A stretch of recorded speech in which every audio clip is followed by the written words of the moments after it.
Hello. All right. Sound is working. I'm trying a new sound setup today, so hopefully this will hold up. Oh, that sounded a little weird. Why can't I get this sound stuff right? Testing, testing. It's like a weird crackle. I thought it was doing fine before. All right, well, it is what it is. Let's see. So, I was adding a bunch of stuff over the weekend.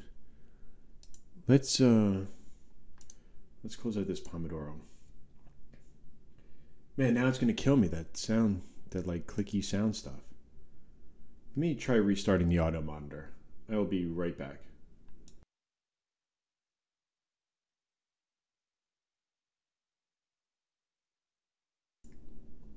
All right, testing.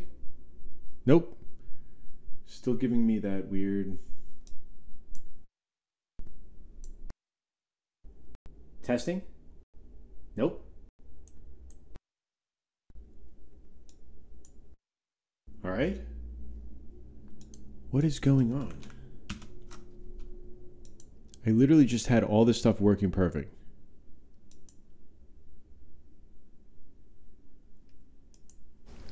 Testing, testing. Oh, wow, that's awful. Sorry.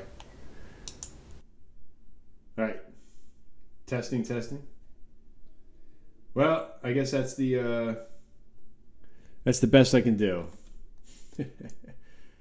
Shit. All right, well, at some point I'll work out the audio issues of this channel. Hey, so I'm back. Spent a little time over the weekend coding, doing stuff. Let me kill the audio playback on my end so I can listen to some music, and you guys can listen to the soothing sounds of my voice, and we're gonna make some games. All right, I'm so close to cleaning up Jump and Shoot, man. I worked in some stuff now when the game restarts that you can actually walk on these spiked floors, which is helpful. I feel like we got like a good pace going here. It's just the the things that I need to clean up. Right now we're in that last like 10% of polish, which is always like the worst part of game development. Not gonna lie.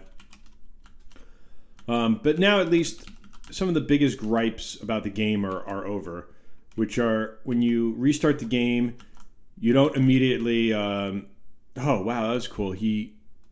That guy jumped into those spikes and then jumped right out.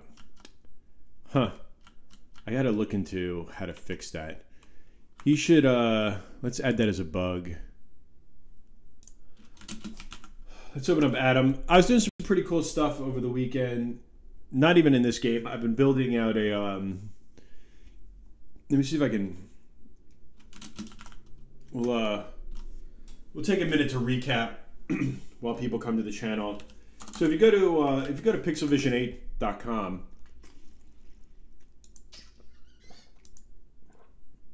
Sorry, trying to have some water. Like when I walked my dog outside and like all the pollen and everything is now on my nose. So if you join the Fantasy Console Club, which is free, you can pay $1 and get Game Creator Pro, but the free version, there's also a free version of it. I was writing some pretty cool stuff. Over the weekend, I captured this really great glitch. And if you look over here on the left-hand side of the screen, you'll see that a sprite flickers for a little bit. So I was sort of talking about, I felt like I want to get back into writing, and I wrote a cool little post just that explained sort of what overscan is in these 8-bit games and how they used it to their advantage, and sort of how Pixel Vision 8 handles it.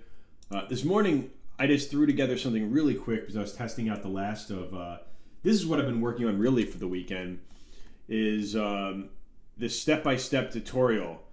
And the way that this tutorial works is that it actually goes through and it generates this step-by-step tutorial from the code itself. So I'm working on a script that'll go through and automate writing tutorials for Pixel Vision 8. So I was busy. I was busy over the weekend. I wasn't feeling very motivated, but then I eventually started like doing some more writing and working on some other stuff, and it helped.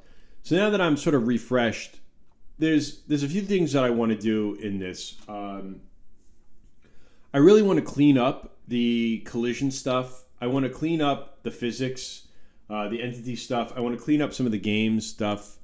Let me go here. I wanted to add some tasks. One thing I wanted to do was remove rect and replace with Lua table.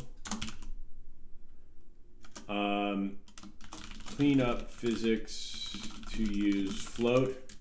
I had spent a lot of time going back and forth deciding like should my games use float or not. So on these old systems, basically what would happen is that they didn't have floating point processors. So what I was doing was I was really deciding like should the games be authentic or not. And what I really came up to in the end was this idea that no, they shouldn't be. They should there's like a fine line between what is actually going to be realistic or not. So some of the things that I want to do is I want to tighten this up. Let me do this. Let's go in here and let's save the project real quick. So we're gonna call this Jump and Shoot Man V3. And we'll save this project, quit this, and then we'll just set an archive. And just to make sure we don't screw things up, I'm actually like quite a few versions ahead on the backups, but that's fine. We're just going to save it as V7 and go from there. So what do we really want to start cleaning up? Let's take a look at like some of the high level issues. I think the speed at which the player is moving is too fast, and going between 1 pixel and 2 pixels per screen is it makes a huge difference. So what we're going to try to do is figure out how to do floating point. And it's not that complicated. All I got to do is we're going to start by going into the entity manager. And when I create a new entity, we create a new rect.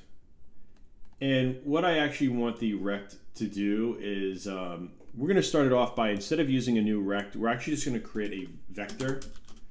And we're going to give it a x equals 0, or x equals x, y equals y value.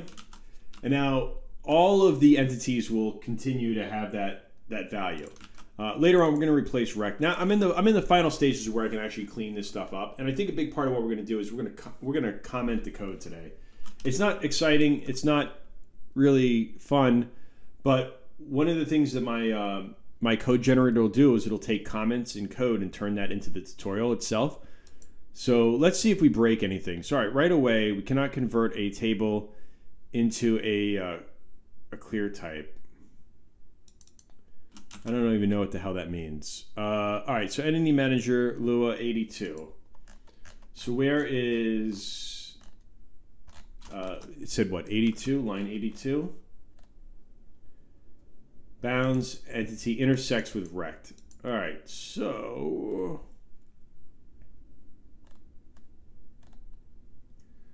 update entities.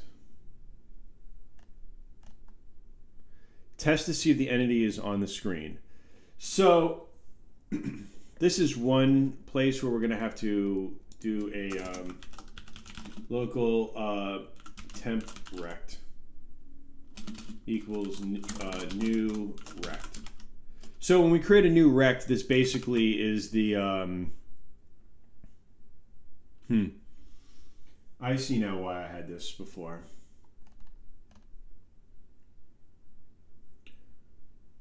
One of the things I was trying to do was I needed to use the width and the height for entities in order to see when they would be on and off the screen. So let's see if we can do this. Let's take temp rect x equals entity rect x, and we're just going to convert this height.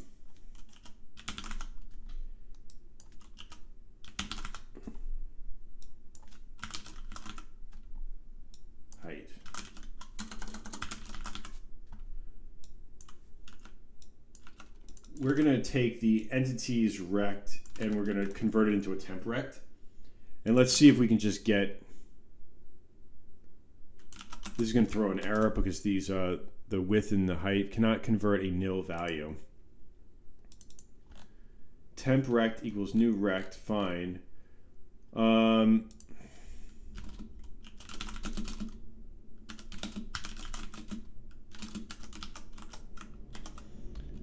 right, there we go. So what I had to do is I'm going to make this a table.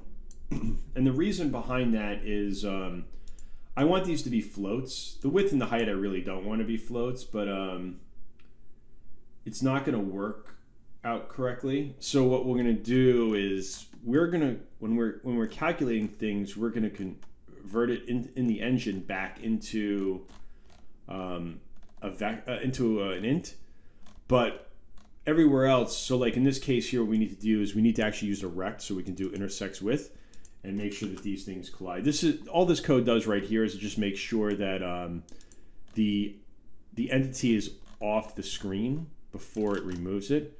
So let's just run the game and see if this works. So I'm going to let a few things go off the screen. It seems to be removing them correctly. Of course, I can't really tell. But everything is sort of moving now the same as it was before. And what we can do now is... oops, I died. What we could do now is go back and in the physics... Where's our physics engine? We're going to actually apply a vector. Or not a vector, sorry, a float to this next position. So what we're going to do is we're going to take, this is gravity multiplied by time delta. So here we take the entity, the velocity y. We're going to apply entity velocity y plus time delta. Let's see if this just speeds up the player. Oops. Yeah, that didn't do shit, huh? All right. I don't like that.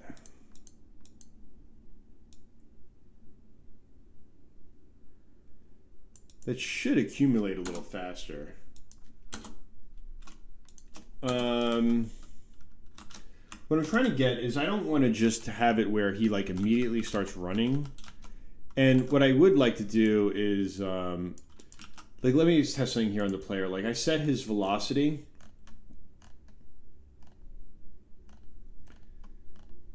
The real test is on update. Where is physics update on collision? This wound up becoming like a much bigger game than I thought. On update. All right, so what we're going to do is we're going to apply 1.5 to his velocity and see if that... All right, so what we're getting is like a lot of... We're getting like a lot of like flickering from the player, because what's happening is that he's trying to apply a float into an int, and it's just not working. I think we're going to be sort of stuck with the value of 2. I don't think this is going to be worth the time. The only thing I could think of is what we could do is, whoops. What am I undoing here? Sorry, like it remembered the history. All right, so let's go back to our entity manager and let's undo all this, and we'll just leave everything as ints, and that'll be that. it's not the end of the world. It's just I feel like it's just moving too fast. And actually, what we're going to do is by default, we're going to set the width to 8 and the height by 8. This way, at least we'll have some default value for testing whether it's on screen or not. It's just what I'd actually like to do is this. I would like to figure out if we set the player's velocity to 1. So here, it feels so slow.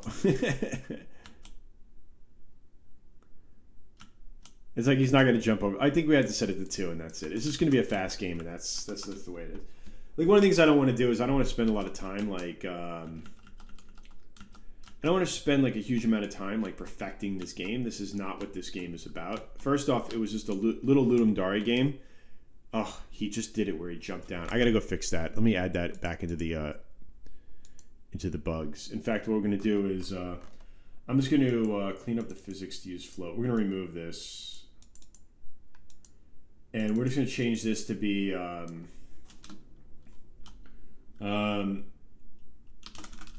entities that use physics need to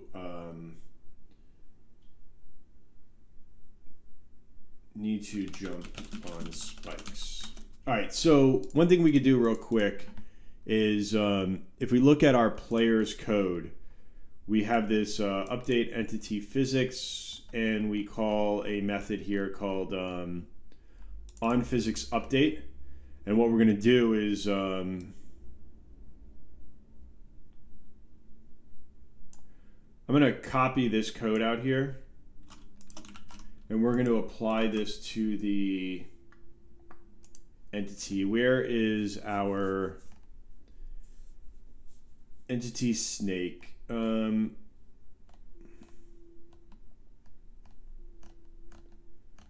Configure entity hardhead.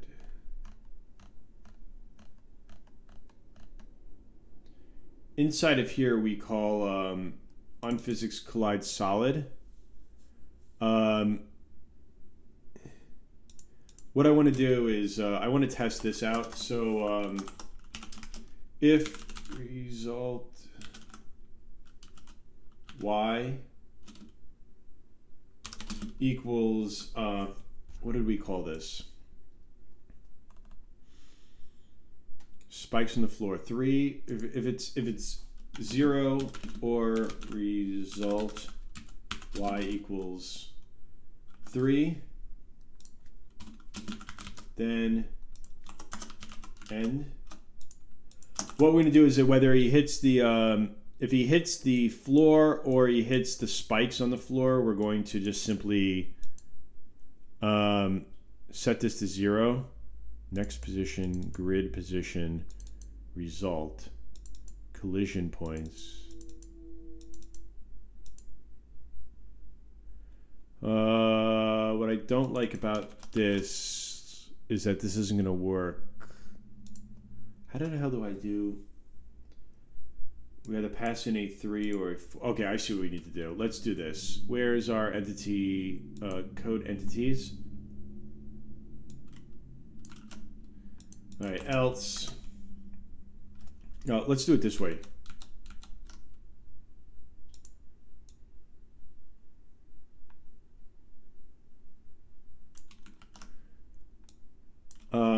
If result entity, actually we'll do it this way. If result y is greater than -1,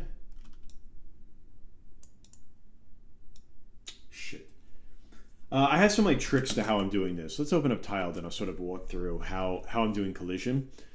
So there's a few different collision types here, and the blue, which I in hindsight should have done differently, the blue represent spawn points. What we should do is we should fix the collision stuff so that 1 and 2 are either solid or spikes, and 3 are spawn points. And that'll probably simplify a lot of stuff. So I'm going to use the wand. Isn't there one that, it's this one. This will select all these tiles, and then I'm going to, I guess, fill all these tiles with white. No, wait, I don't want to do that. How do I do this? How do I replace all of these tiles?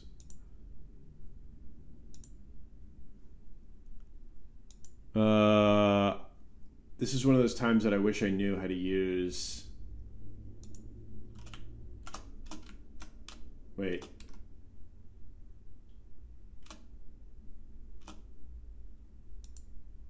All right, so I set this to, what the hell did I set it to? What is it, yellow? Perfect. All right, we're going to do it this way. We're just going to replace these. So anything that's white, right? All these white tiles, we're going to make them blue.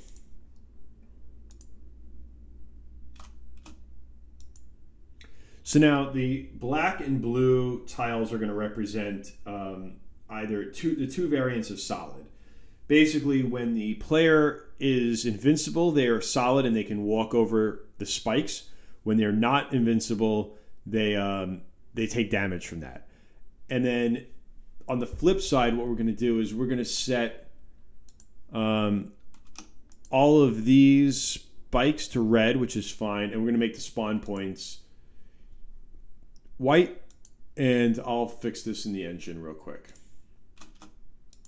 All right, so now we changed the flags. While I'm in here too, the other thing I wanted to fix, which was sort of annoying me from when I changed out the font, was let's just set these to, whoops. I want to do that here. What's going on? Why can't I change this font? No rules found. What? I don't want rules. Workspace. Sandbox.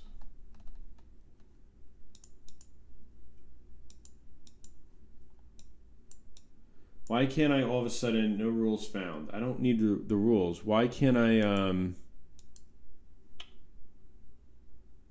stamp brush? I just want to like draw stuff. What's going on? Shoot. Did I screw something up?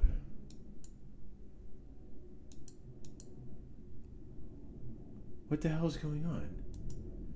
This is in the sandbox. Let me revert this real quick. Don't save. What did I do wrong here?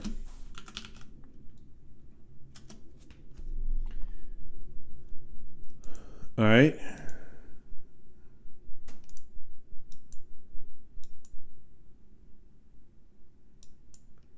What I wanted to do is add the numbers back in so we could test this out correctly.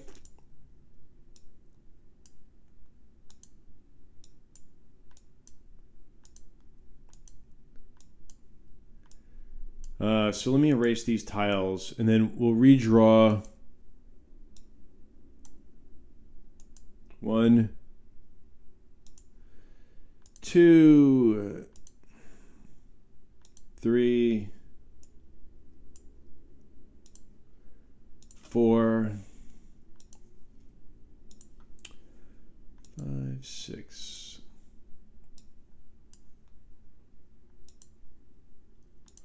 Yeah, this isn't that much fun. But what I'm trying to do is what I'd like to do is get this cleaned up so I can actually turn this into a tutorial. And what I'd love to do is run the auto tutorial generator through it. Although this one might be too complicated to do to do like that. I was actually going to think of making it into its own little book and doing it by hand.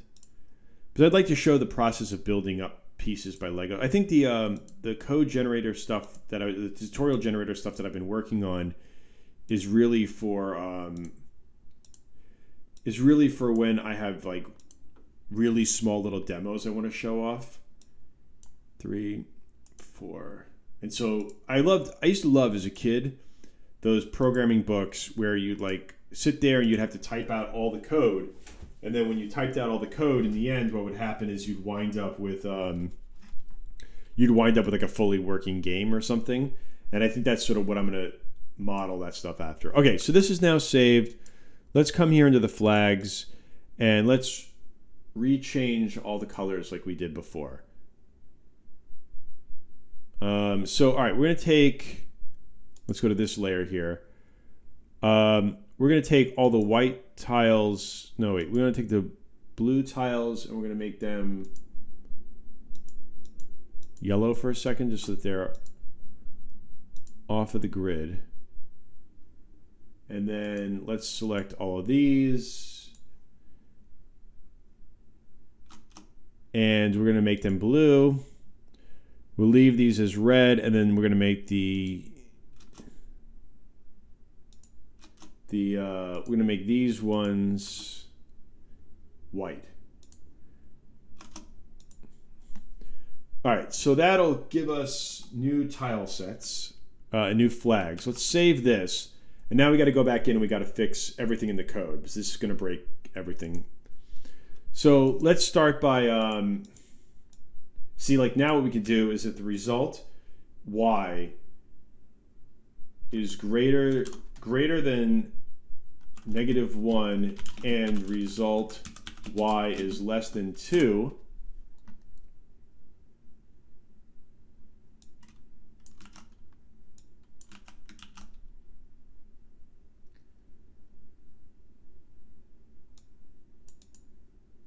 Send in result y and treat it as solid. All right, we'll deal with that in a second.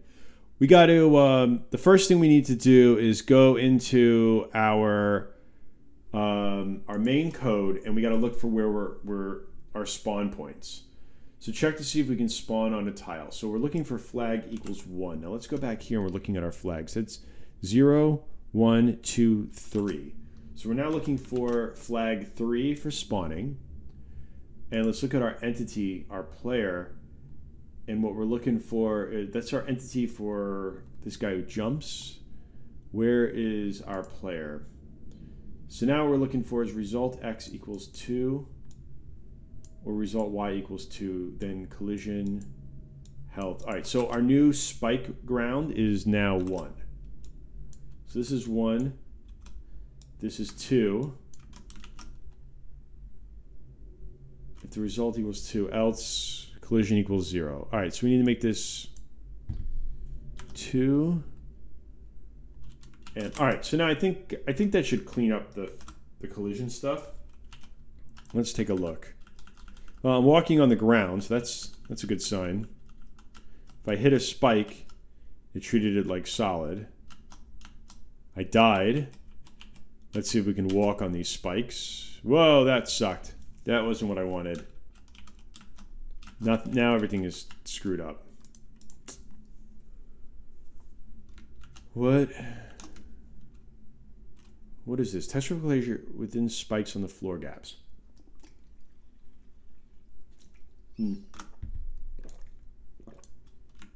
Let's undo all this. This should remain as let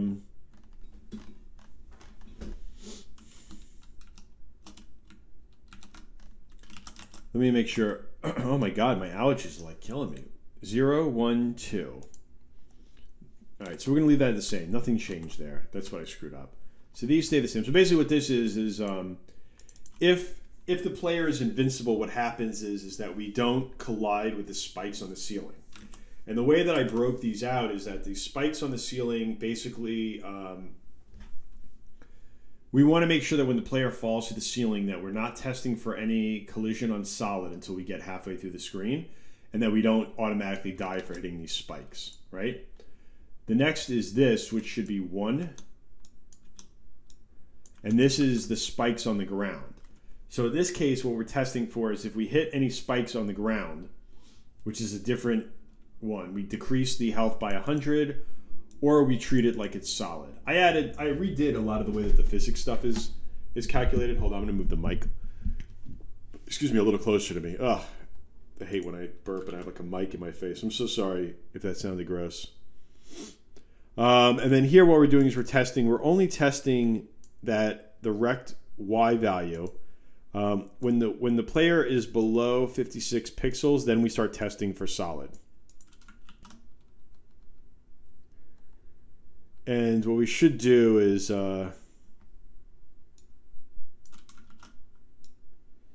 we should just test this if it's 0 or 0. Any other time, we're not going to test for a collision. Like, these are expensive operations, right? So we're only going to do it when we really need to. So there, I hit the spikes, I died. If I restart, I should run over the spikes, perfect. And I hit the spikes there, I die. And now if I restart, I can fall for the, perfect. All right, all the collision stuff is working. Now we're going to try to die when we're near one of these, like, hardhead guys. The spikes are brutal, man.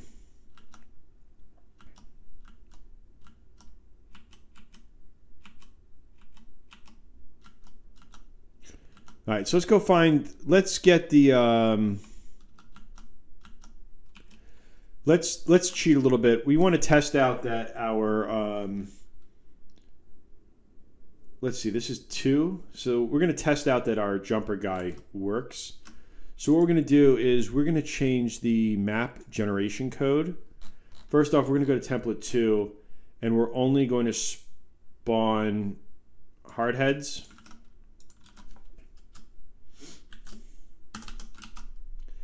Then we're going to go to the map generator, and we are going to, what is the map generator going to do?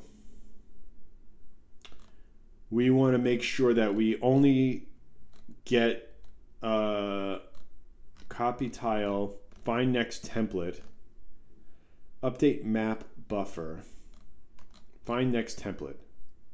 All right, we're just going to set this to 2. There we go.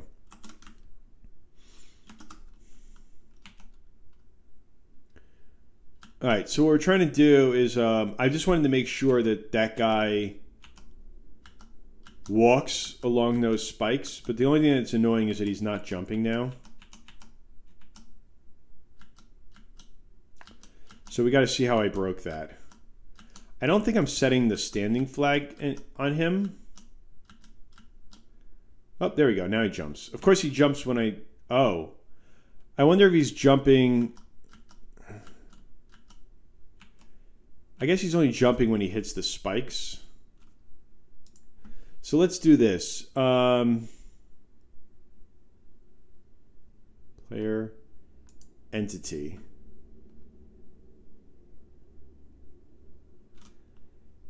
He should automatically stand. Physics solid collision.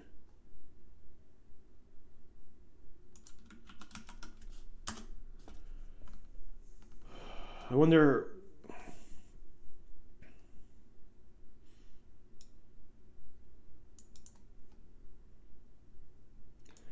All right, so he should be considered standing right now. I wonder why...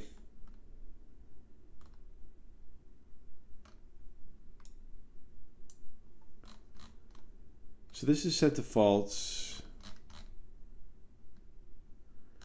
That's set to false. So when we... I feel like this should only be calculated.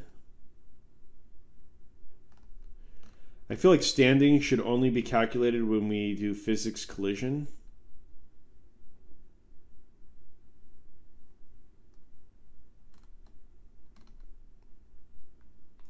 So like here what we would do is we would set this to false and set this to true here. So if result flag y equals this. All right, let's see if we can get this dude to jump.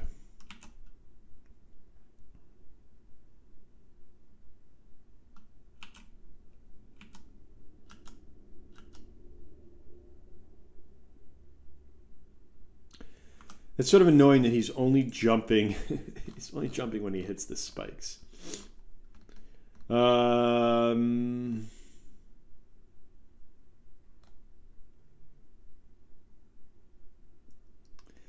Let me see. Let's hide this, and we're going to test out Hardhead. We'll test out that this guy in the first screen actually jumps. All right, now he's jumping. I guess the delay is just not that great. So let's do one other thing here. Entity manager. What we're going to do is when we update this guy, this is what our entity manager entities.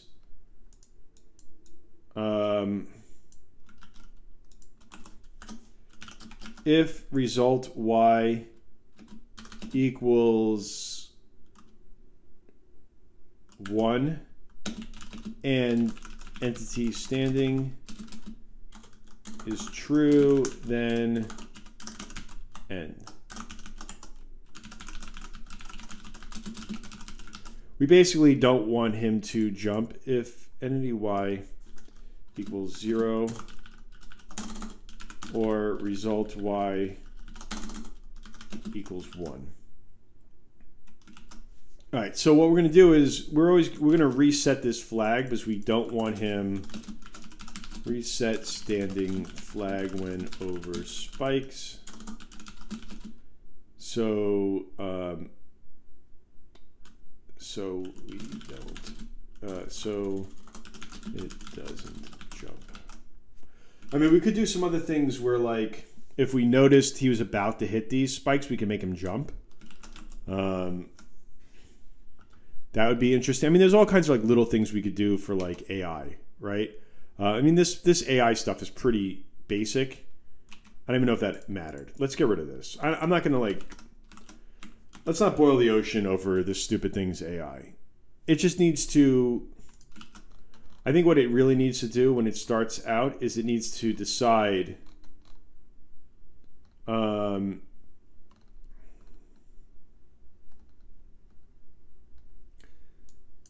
do this. Math random between 0 and 1. And this way it'll just either randomly choose when to start jumping versus it always coming on the screen and having to wait for it.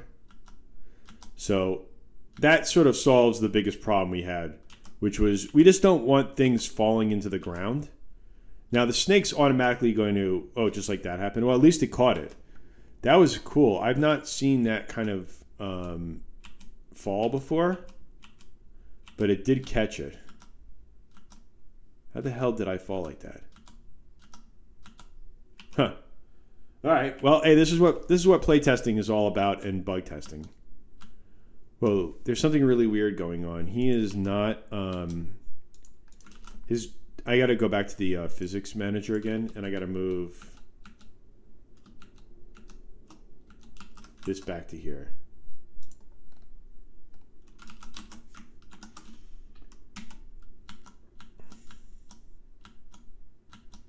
There we go.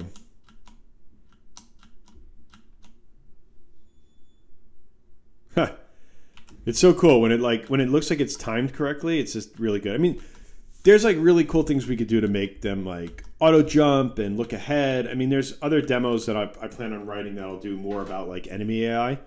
But right now, I think we sort of solved that one problem that I wanted to solve. Let's see. So what did we just do? We basically, entities use physics need to jump on spikes. Score for every step the player takes. I thought I added that before. Did I not add that? Yeah, okay. So as the player moves, his score is incrementing.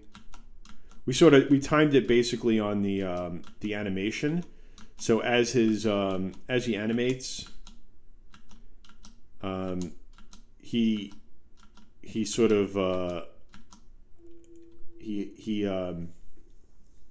every time he goes to a new animation frame, we give the player an extra point. So we've done that. I want to fix this flicker animation effect. So there's something that I was thinking about. there are two ways that we could do this, and I haven't decided what the best way is. So one of the things that I want to add in, which I have a demo for here, we'll go into demos, and where is replace color demo? Actually, let me fix my keyboard for a second. All right, cool. So now if I hold down, let's just do it this way, right? So what I did this little demo for was to sort of emulate how a Game Boy Color would change a regular Game Boy's color palette. So that's the default Game Boy green. If I restart this and hold up, it goes to brown. If I go right, it goes to this like weird red and green. If I go left, it's blue. And if I go down, it's this like, I don't know, like tan and purple thing. Also, you could do up and hold down a key. I'm holding down, like that's the inverted one. So you can basically change the color palette. And the way that that demo works is that there's just a couple of sets of color palettes. And what I was actually thinking of doing,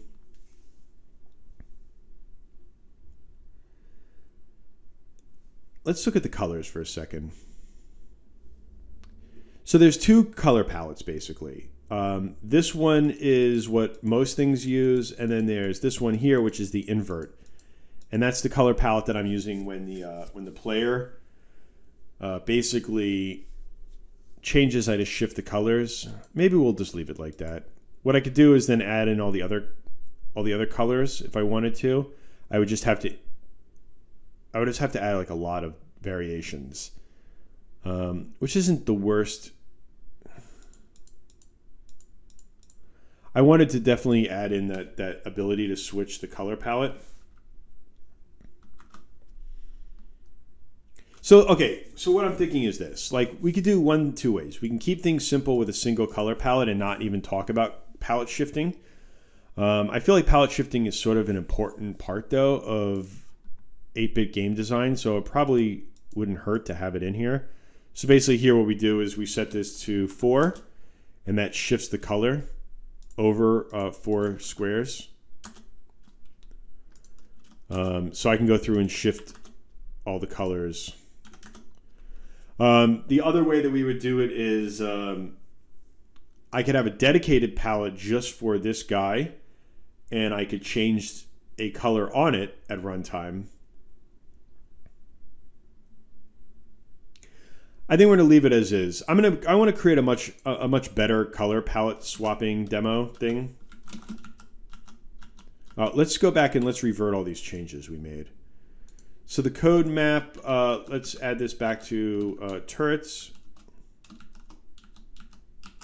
Wow, the fact that this like retains its undo memory between like sessions is sort of frustrating. So I don't know if I'm undoing too much. All right, so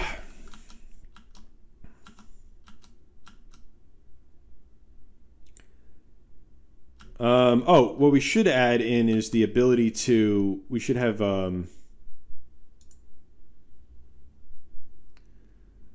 we should add in the ability to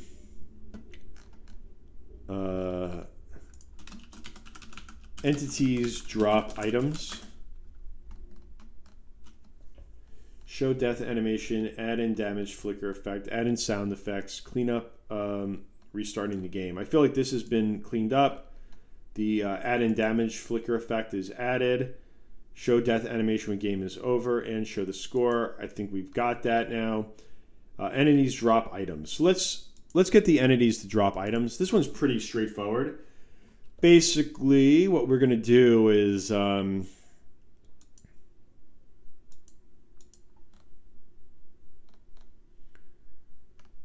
let's do this.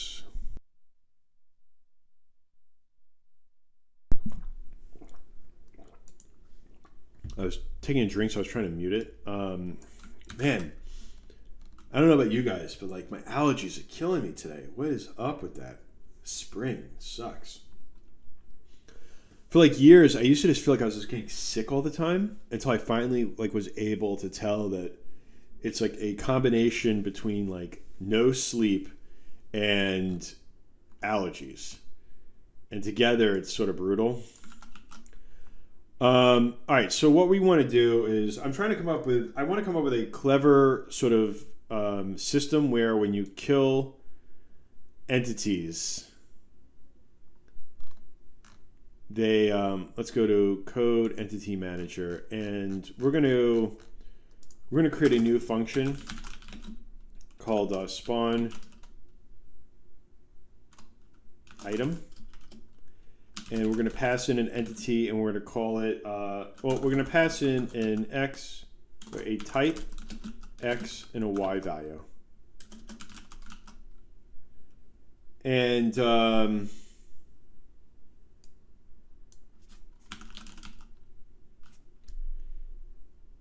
what we're going to do is it'll randomly pick between these items what it should choose.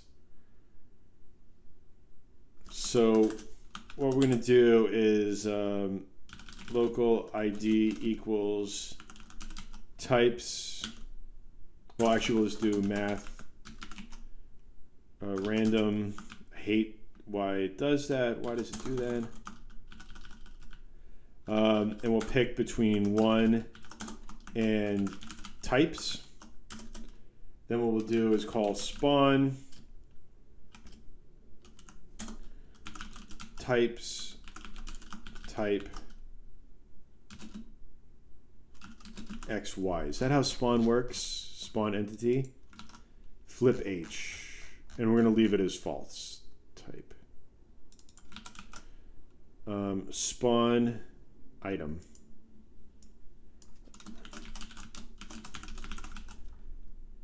All right, we're gonna do it this way. This is much cleaner. So here we could spawn a random entity, and we should probably just use this. Let's do this. Spawn entity, great. We'll also pass in the flag value, the flip value, just so that everything gets passed down along the line. And all this does is that it basically calls spawn entity, but from a random collection. And what I'd like to do is, let me take a look here. When I go to process, I have a method here that basically processes the tiles, process tiles.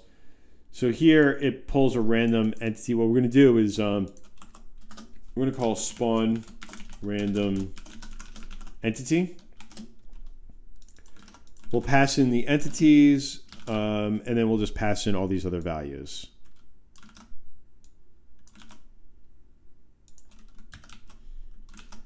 And let's rerun the game and make sure that this works.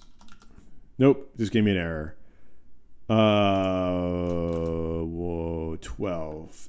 Code Entity Manager. Line 12.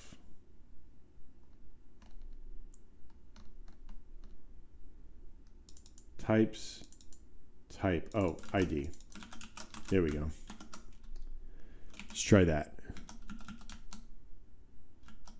All right, so now it's back to spawning everything. What I'm trying to do is make a lot of these things as reusable as possible. So once we have that in place, we can now copy this and go into our entities. And what we want to do is whenever we kill something, so here on meter value change, entity explode, add score, entity remove. Before we do entity remove, we're going to do a, we'll do this. So entity rect X, entity rect Y, and we're going to pass in a table. And in this table, we're going to have health, energy. All right, you know what we're going to do? We're going to do balancing today. I think we're going to get this thing to be a little bit more balanced. So, like one thing I noticed from I was playing Zelda 2 over the weekend, and one thing I noticed was just like how sparse enemies really were in the levels. Like they really focused so much on level design and very little about enemies just because they couldn't fit everything on the screen, right? So let's get this collision update. Here we're going to add the same thing, right? So it'll either drop a health or an energy. Let's try killing some stuff and see what happens.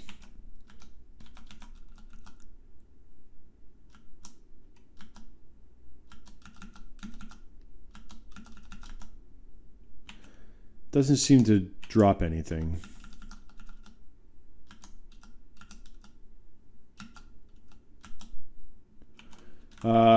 Let me test this out a little bit better. Let's start with a snake.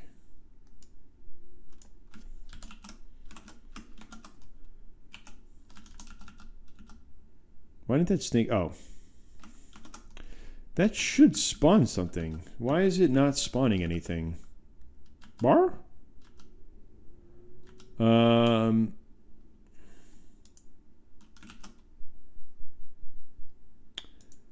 Entities. Spawn entity explosion. Spawn random entity. It is still doing the explosion, right?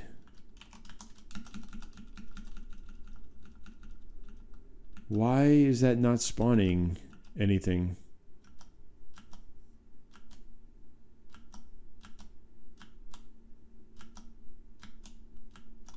Huh. What is going on?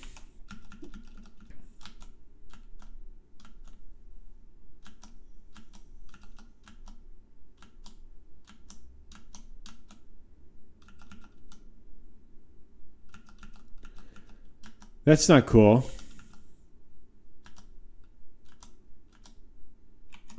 I wonder what's going on with that. One thing I want to do that's driving me nuts is on the entity manager. Where's my entities? Let's go down here. I want to make sure that entity flip H equals false. Sometimes the spawner, like anything, like the level spawner is always going to spawn the energy. It's going to spawn everything going to the left by flipping its H value. So what I want to make sure is that, there we go, that it just always forces itself to be to the right. It's not as critical for the H because that one is, obviously it's going to be, an H flipped looks the same either way. So here we don't have any.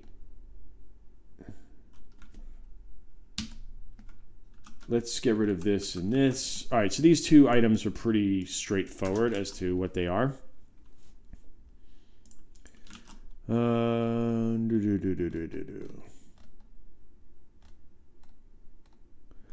thing I wanted to do with Spike Bullet is test collision entity on collision.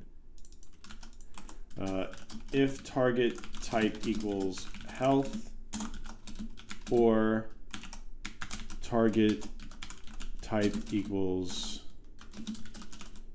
energy, then end.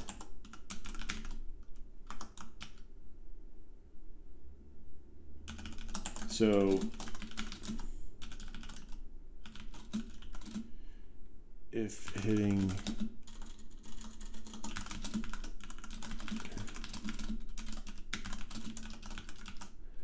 all right, I'm like really confused as to why this is not spawning correctly.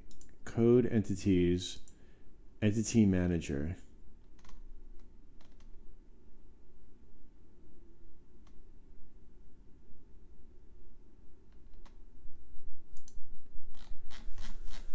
Let's look at our snake real quick here and see what's going on.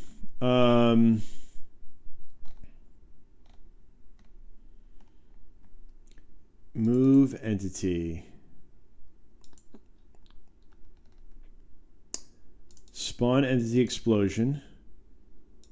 Spawn random entity. It should spawn one of these. All right, so what we're going to do is twofold.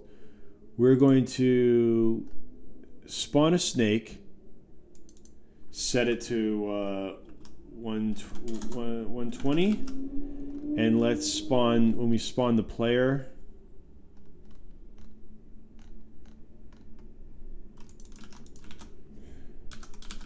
I'm going to set the velocity of the player to 0. So that, whoops, that didn't work. Oh, right, because it's overriding every frame. Where's my player?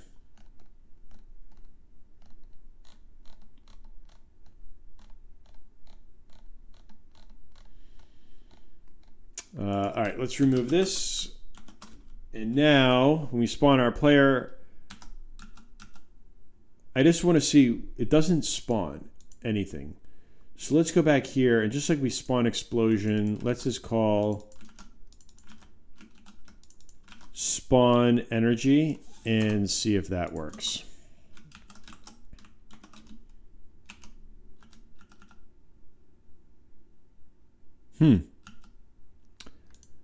Now, why would it not? Oh, you know why? I'm an idiot. Health and energy. There we go.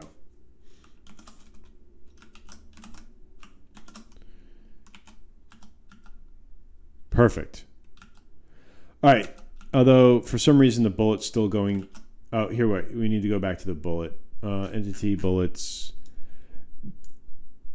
I use lowercase in some places and uppercase in others, and it's confusing. This is why I don't like using magic strings, but I don't have much of a choice in. There's no proper enums or type protection in Lua, so I don't have much of a choice. So this is health. This is energy. All right, let's redo this now. So now we can kill that guy and we can shoot through these entities. Perfect. All right, so code player. All right, so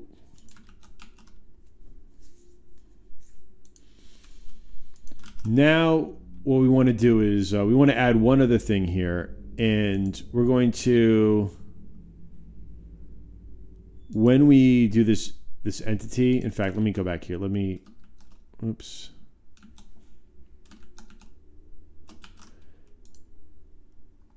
When we go to spawn a one of these things, we should also make one that says none.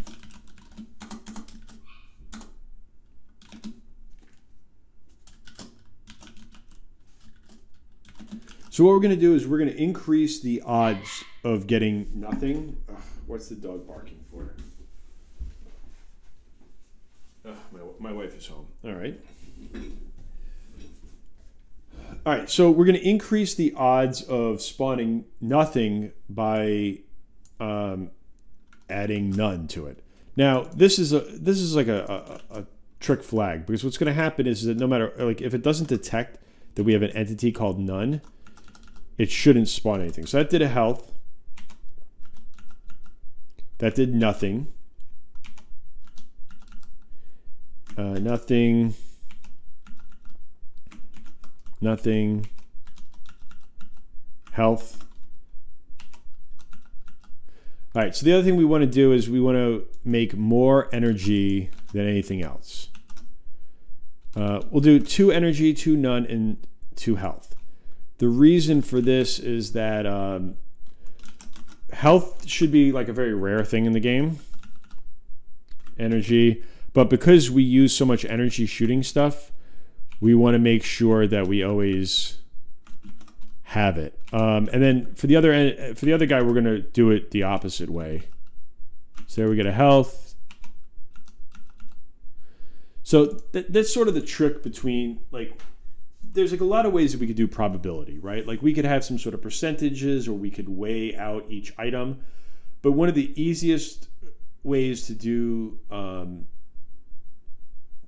weighted random is by just adding more or less of a particular item you want to show up, and then using the odds in its favor. So in this case, we'll go down here, and for these guys, they take 2 hits. So we're going to want to do more energy, and we almost want them to always drop something. So if you actually kill a tougher guy, you'll wind up getting more health. So let's add back in movement. Let's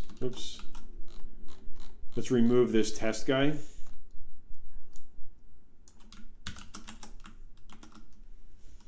And let's see how this works out.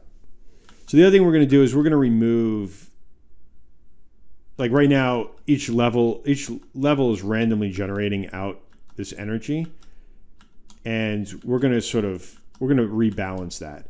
We want to make the game a lot about the jumping aspect of it and trying to time it right, and less about the enemies. Because what winds up happening is that the more enemies we have, the more times we wind up invincible, and then we just sort of die. So, all right, let's get out of this, and let's go back and let's go, and we're going to, I'm going to add this in here.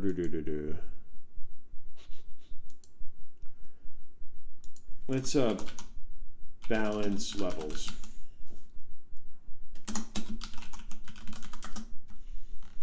All right, so we're now, entities are now dropping items, and we're going to balance the levels a little bit more.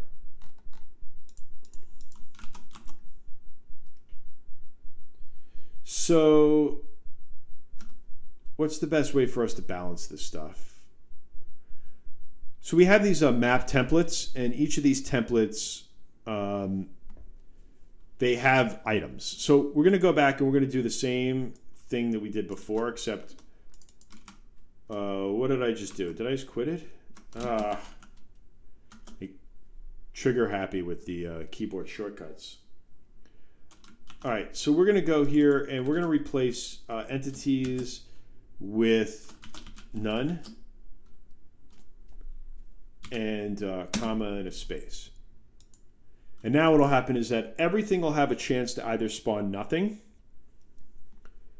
and on like, we're going to do this by looking at each level. I think where I want to, like, on one, we can add another snake, another hardhead, and I don't want to spawn any health or energy. So let's look at 2. So 2 is more about jumping.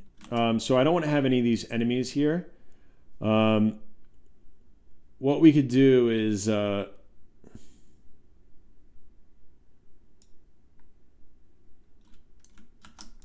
we can add 2 turrets and a hidden turret as an optional thing.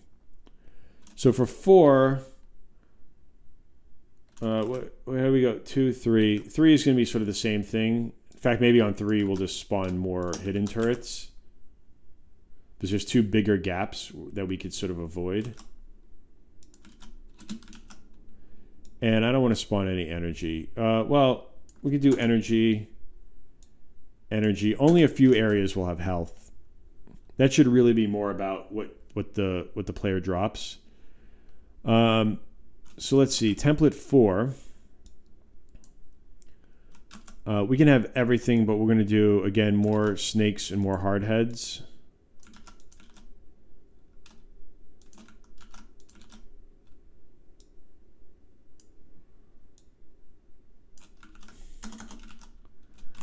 Template 5.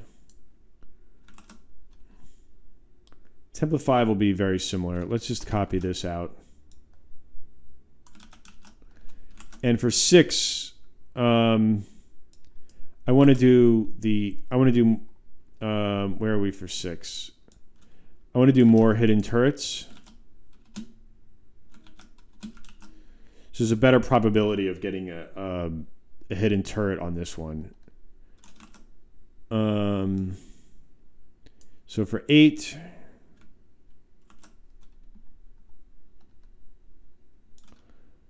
again, we'll add more snakes, more hardheads,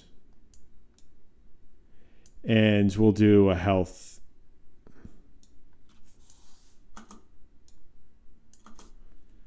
So what we'll do is that the other way that we're gonna try to get it is that whenever there's a room that has a background, we'll give you the option of giving you a health. So there's a 3 in 16 chance you're going to get a health outside of the other variables that are inside of the. I mean, we could build spreadsheets, and I mean, there was a time where I would calculate all this stuff out, and I'm not terribly worried about it. So 4, I always want to make sure we have health for.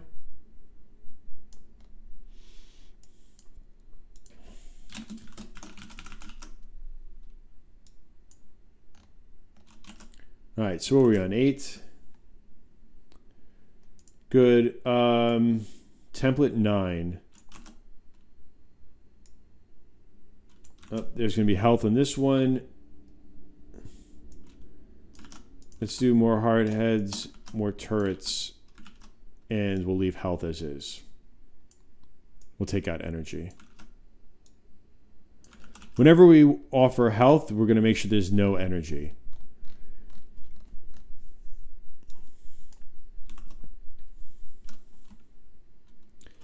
Uh, 10. 10, we're going to make turret this, and why don't we do 2 energy? So this one, you'll just get a better chance of getting an energy on this, on 10. I'd rather have you jumping around to try to get energy than other stuff. 11, we'll do hidden turrets.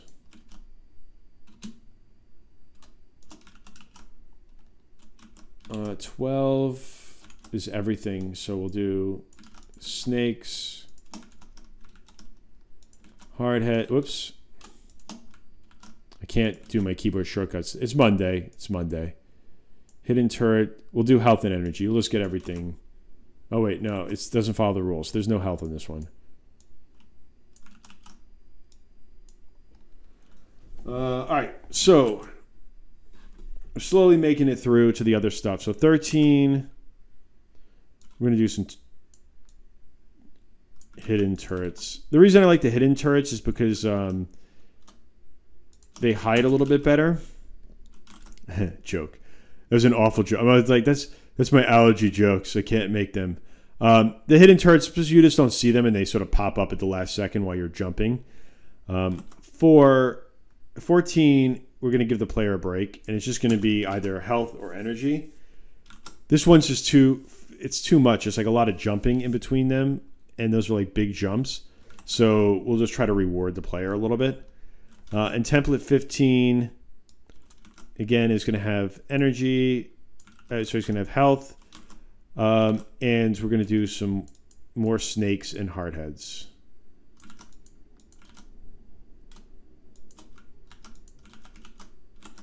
Everyone's really quiet today.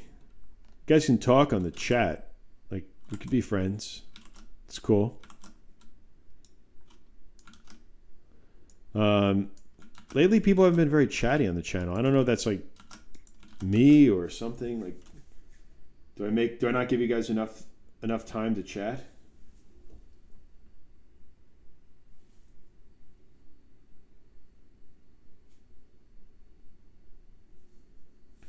All right, so I think that should be good. Let's save this out and come here and rerun the game.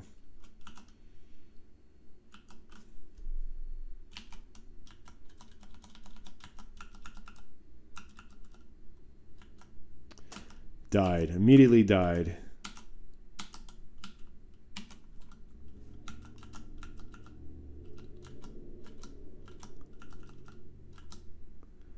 That was interesting. I noticed one of the guys appeared in on a. Oh, this is kind of cool. All right, this is working. I like this. We're gonna give the player some more energy because it's like sort of stinks so you run out of energy so quick. But like the game's already feeling like a lot more balanced, if not harder. It's definitely feeling easier. Let's see, we're getting like a good balance of energy. Oops, and I died. But I died more because I was talking and not paying attention to the jumps.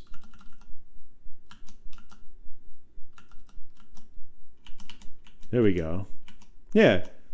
Like now it doesn't feel so like everything in the world. Now it feels more like a Nintendo game where there's like there's a level choice. There's like level design you have to avoid. And then there's like a few enemies, but it's not like inundated with enemies. Those jumps are brutal. That's like the worst jump. You have to really time that. You have to get like right on the edge. It's like almost too hard. I might like shrink that down a little bit.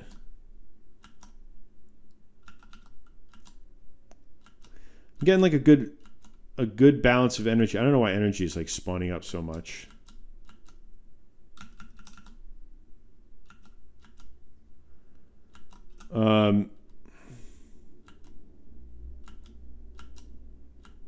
There we go. Time that jump. When you time that jump, it's pretty good. The only thing is like I'm not dying. I'm not overwhelmed by enemies right now. So I'm getting too much health.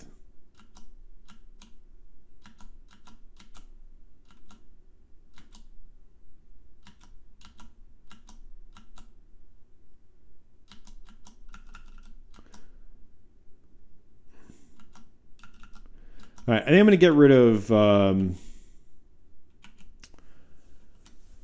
what I'm thinking is that I think the levels should spawn health. No, I don't... Even that's going to be like too much.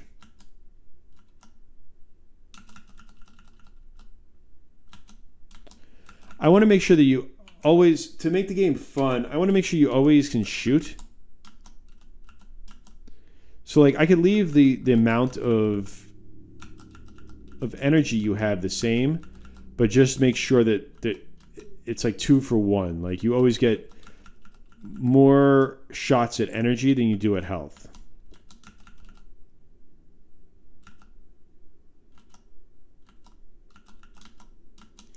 Like I almost feel like the level shouldn't spawn health at all. It should just be the killing monsters. I feel like I'm going to take out the spawning of energy, and that's really going to be left up to killing stuff. The only problem is that you just wind up, you'll never get energy again. All right, let's do this. Let's go in here, and we're just going to take out some of this stuff. I think we're spawning like too much energy.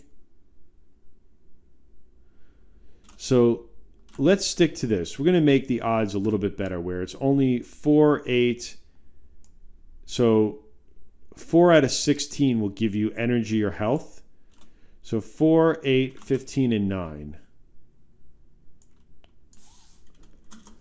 4,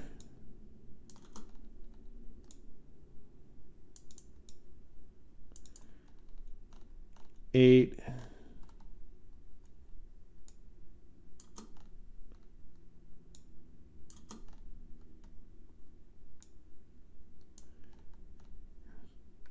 15,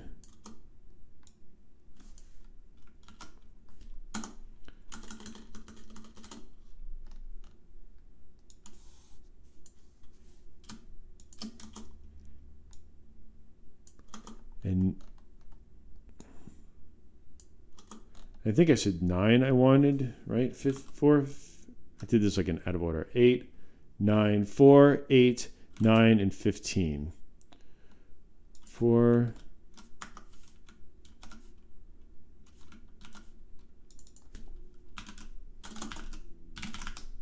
health. I don't even know what that was like the worst spelling of health ever.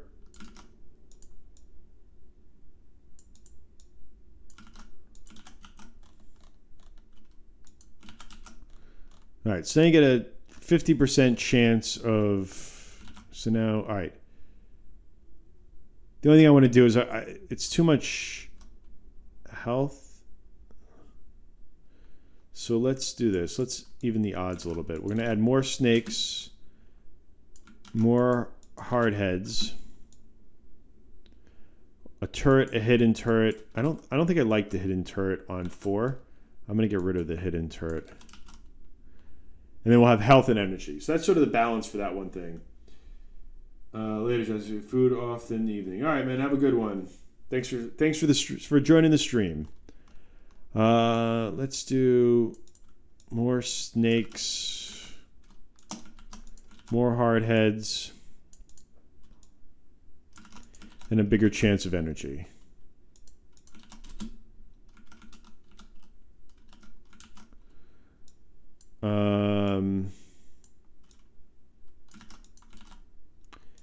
We'll do more hard heads. All right, and then 9, 15, and 16.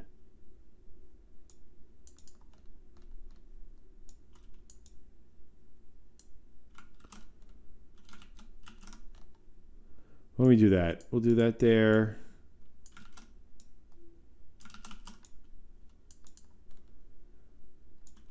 And we'll add in one little challenge to this level. Okay, cool. All right, so there's something else that I want to kind of figure out how to do is we don't get like a lot of randomness. Well, I don't know. Like this is sort of complicated. Let me close out this Pomodoro for a second. We're balancing the spawning. I'd say Ludum Dare is done. We've killed that.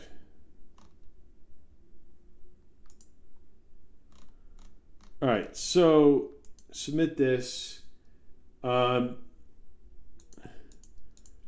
thing I was just thinking is that I forgot. All right, see, it's like spawning so much energy in that one area. Oh, I was thinking of like how to make sure that we don't just spawn the same thing over and over again.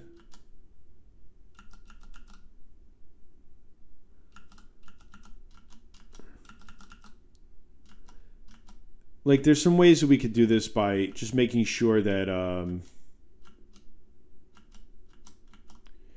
like it happens on the level where we see like spawning like 2 of the same thing over and over again in a row. Oh, I'm out of energy.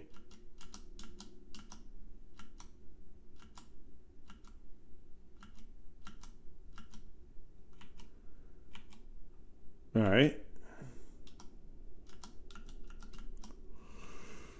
That was a terrible run. Whoa.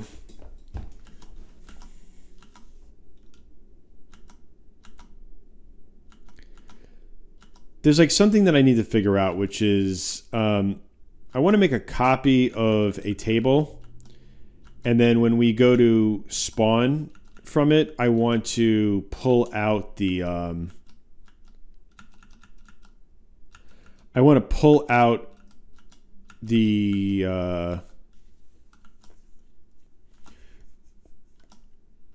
the stuff that we use so we don't get double spawning. Excuse me.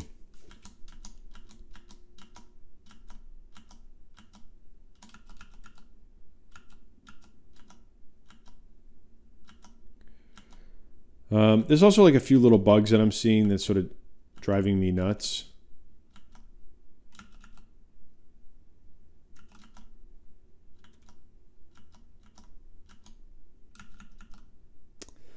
All right, so that wasn't a good run. Let's see. Let's give this run like a serious try.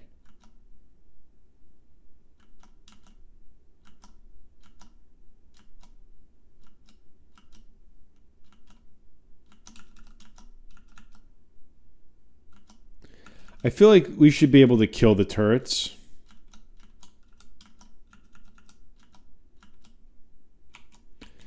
Like, I feel like the pop-up turrets should be destroyed.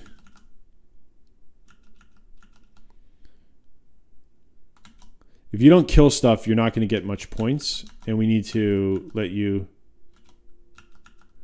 kill more things. Oh, that was terrible. Oh, this is already feeling like a lot better.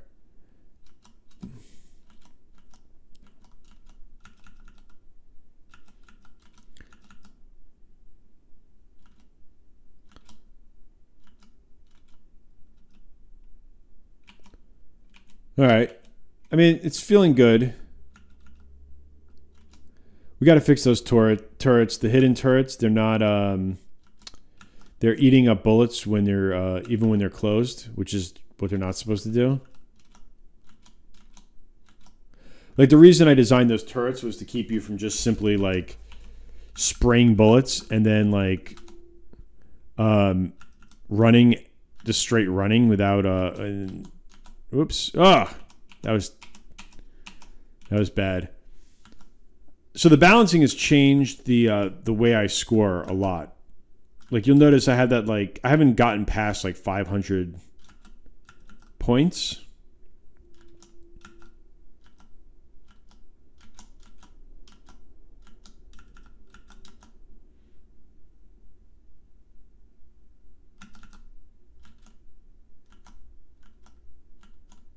No. Yeah. So like a couple of ways that we could sort of fix this is we could either increase the points for killing things, allow you to kill more things, or we need some sort of bonuses.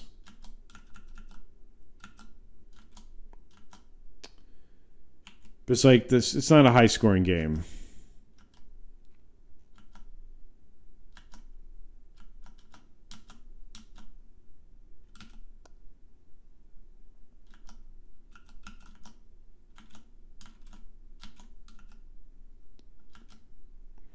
Let's see here.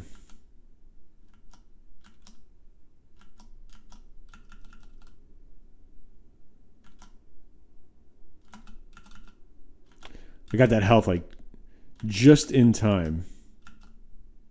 See, now I'm out of energy. Perfect. Ah! All right. Well, there should be some sort of like we could do like all kinds of things. We could do like bonuses for killing things at certain times and all that kind of stuff. I mean, what I'm trying to get is I'm trying to get this back to where the original Ludum Dare game was, and then we can tweak some other things. A big part of what I want to do also is add in like more challenges and more scoring logic stuff. So I'm gonna add in a Game On to this, which is a new service from Amazon App Store that allows you to do like real world contests and competitions with physical goods. Oh, and I died. All right, there we go. So that was a good run. I think we're getting closer to something that would actually, you know, it would actually feel like a game. What I should do is, I don't think I...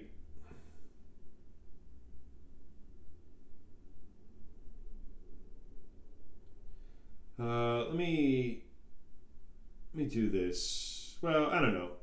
I feel like if the stream is tapering off, I wish I knew like what attracts people to the stream. Because I don't feel like I'm getting like it's just so random when I get like high numbers of people watching. I can't tell if it's just I'm watching it by myself. All right, so I'm feeling good about this. I think what we want to do is some basic cleanup stuff where we shouldn't be able to collide with those turrets if they're closed. And we want to make it where it's less, where it doesn't feel unfair. So here's what we're going to do. Let's go here to the player. Let's get rid of this velocity stuff. And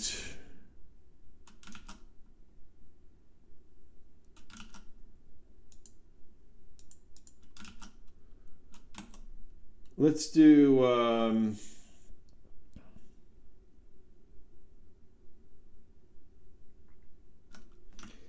let's just get the player to move back and forward. And then we're going to add in a turret, and we're going to do some more testing. So let's go here with these hidden turrets.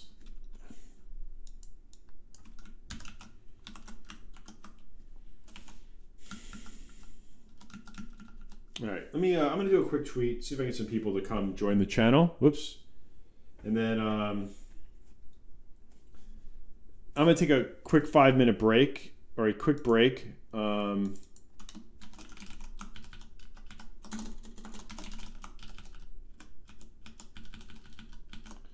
What is it, 11? Let's just do 11:30 a.m. 11:26 a.m. And we'll go from there. So, all right, I'm going to mute the mic, take a little break, and then I'll be right back.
I'm back. I might have to take a quick break in a second, but let's just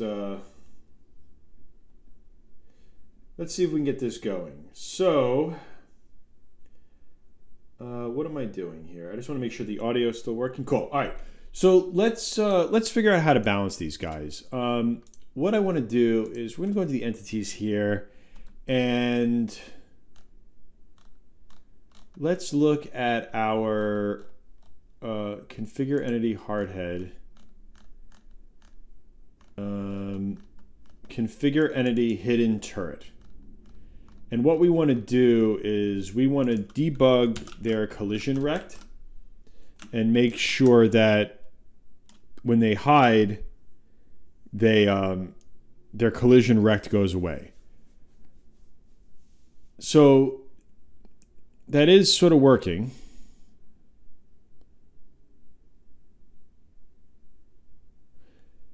What I'm not really sure about is why the player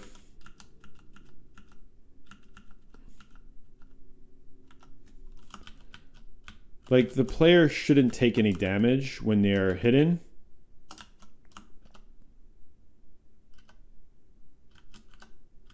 And that's what I got to figure out, is that they're still taking damage when the turret is hidden. And that shouldn't be happening. So let's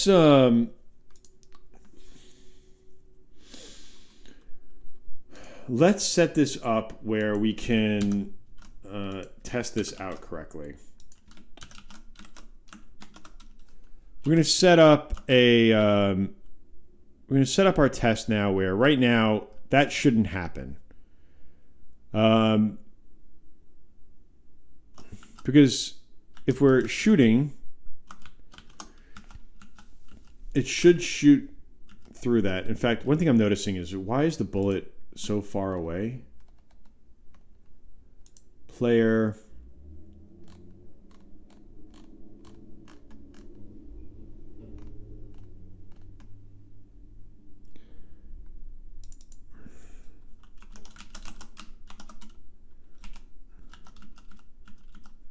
We need to make this closer to the player. All right, so just like when this shoots, it stops shooting when it's hidden. Let's also add in we'll configure health for this entity. And we're going to set its health to 5.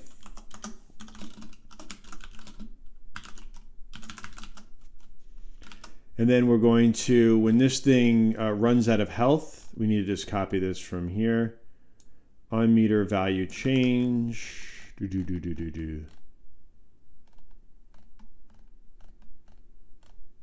this the right guy?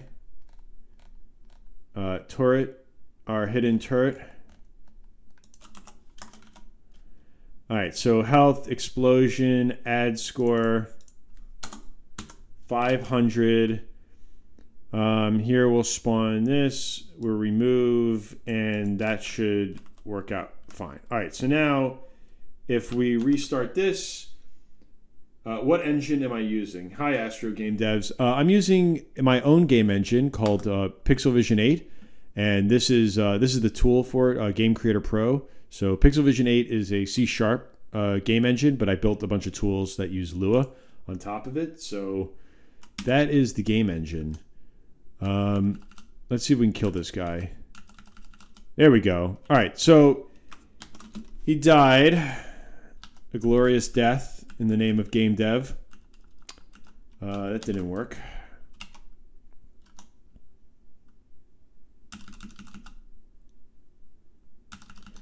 All right, so that works.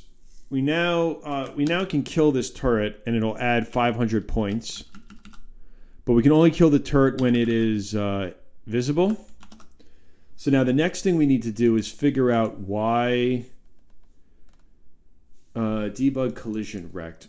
Why the player is still colliding with him, even though configure collision 16 by 16. And here we do the entity rect height 0.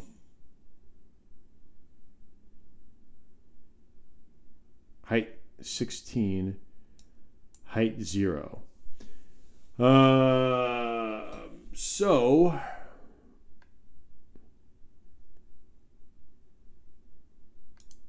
what I want to see is if the player collides with this entity. Since we're only going to collide with one entity, update player physics, test collision on a collision. So if this is a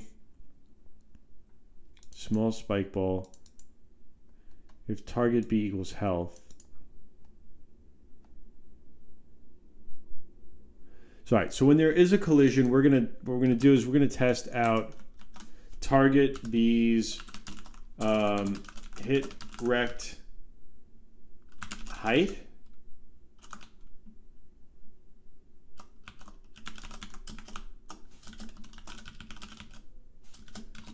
And let's see what's going on here. Terminal.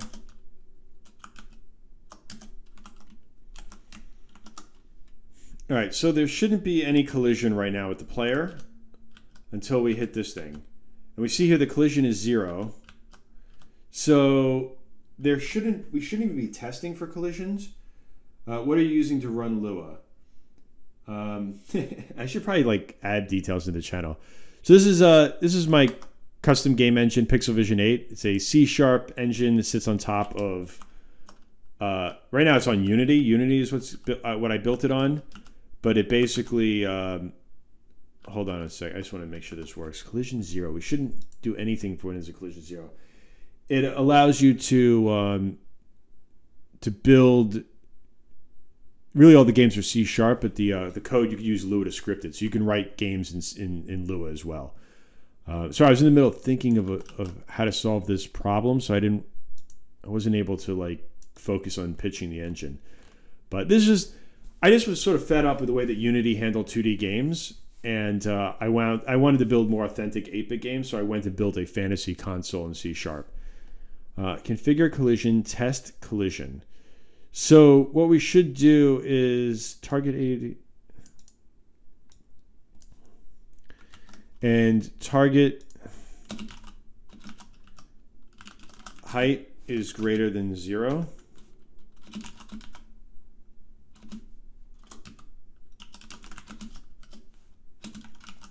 All right, so let's see now by adding this in if this will now, well, you know, we should probably put this here. So what we want to make sure is that the hit rect doesn't equal nil or target. Why would I test this twice? You need to make sure that target A and target B both have hit rects, right? Yeah, that's fine. Then the other thing we're going to do is if target B and so let's see, less than or equal to 0, less than or equal to 0, then return. I'm a big fan of guard clauses, which are these things where you sort of test stuff before and then you return out of the statement. All right, so let's see. So now what should happen is it's still doing a collision. You got to be kidding me. Why would that still be colliding? And why is this no longer...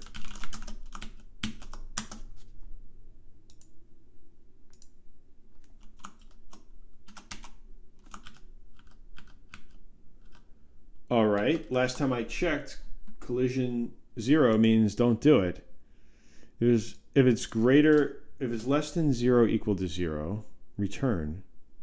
Oh, what's going on here?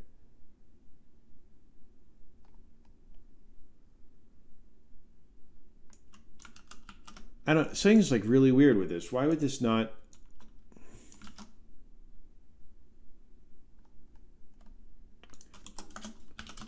If target rect height equals 0, then I need to look into why. Maybe there's a bug. Maybe there's a bug in my, whoops. my collision stuff that I need to test. Sorry to interrupt your work. Is Moon Sharp slow if you put? No, you're not interrupting the work. I just was like trying to focus. I'm like really confused as to why the hit rec shouldn't be colliding, especially if it's set to 0.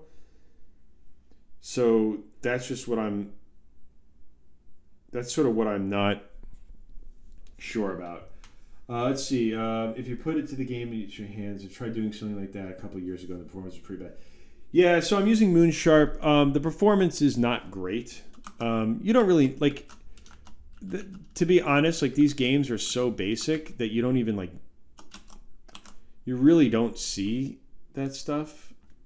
What's going on with my?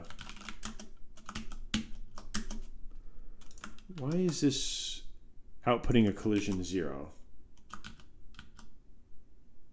There we go. All right. So it should only affect me when he's hidden. Now, what I got to figure out is why on earth is this actually becoming a problem? So, oh, I know why. I'm an idiot. It's an or statement. So I've not had much problems with like the place. Here's where you're going to see the real performance hit in Moonsharp. I've been really fascinated by these like tweet carts that people have been doing. All right. And I took one of these, I took a Pico 8 tweet cart and I converted it to Pixel Vision. And what you're seeing is like this thing here is running at like 16 frames a second. It would run, and C# this runs perfectly 60 frames a second. There's no problem whatsoever. There's something about tight for loops that really screw up Moonsharp, and I don't know what it is. But to be honest, like the way that I've designed the game engine is that this tool, this Game Creator Pro, is really like a sketch pad for making 8-bit games. And then if you wanted to like if I was going to build this game for real, I would probably just build it in C#. How did that hit me?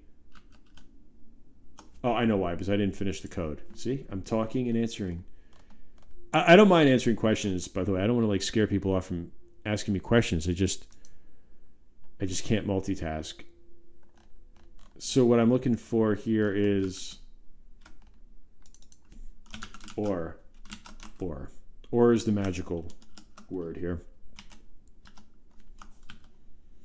All right, so let's let that pass. Now nothing should hit me until it opens up, and cool. And now we can kill this guy. All right, so the next thing that I want to do is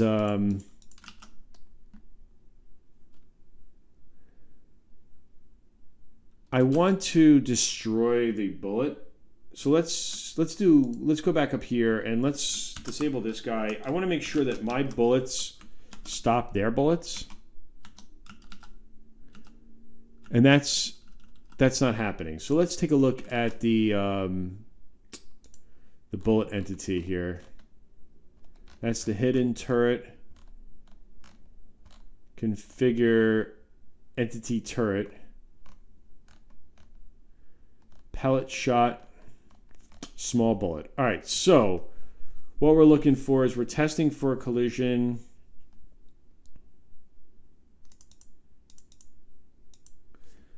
All right, so if it's health or energy, we do this. Else if target type target B type equals, what is this thing called? This should be a small, that's small shot. I'm looking for pellet shot. Should be like small spike or something.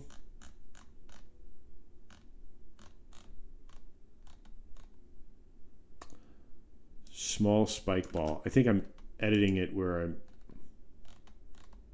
Nope, here we go.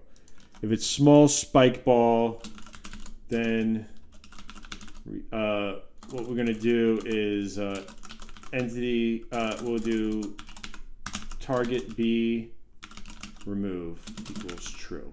So this is going to flag, we're going to flag in the update loop to simply remove the bullet if we shoot it, and then it'll eventually remove its own stuff as well.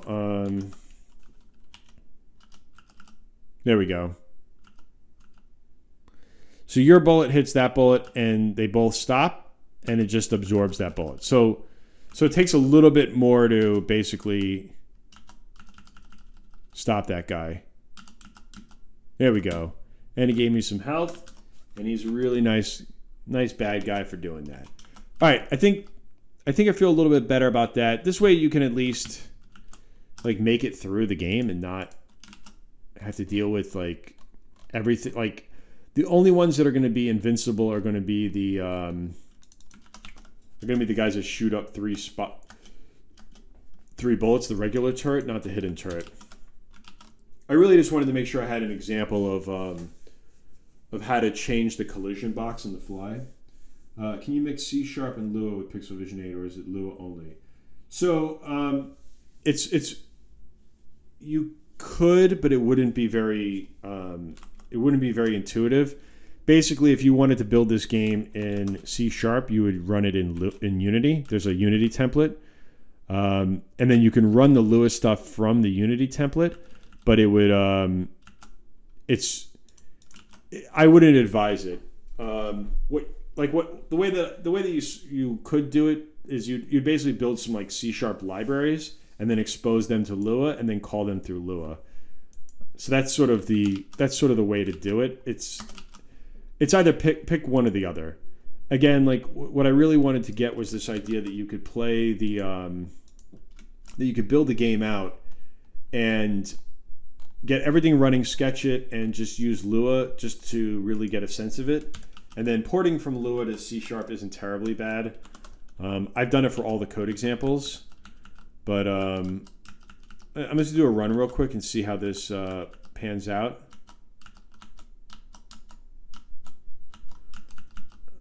Trying to increase the score above my best high score. Ah, wonder what that stutter was.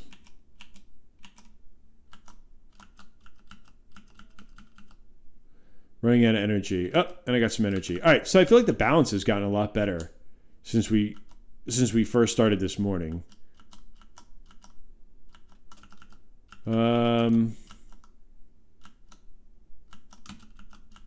I've run out of energy. All right, so let's see how far we can get with no energy. I'm running out of health too. Oh, there's some energy. And more energy. Yeah!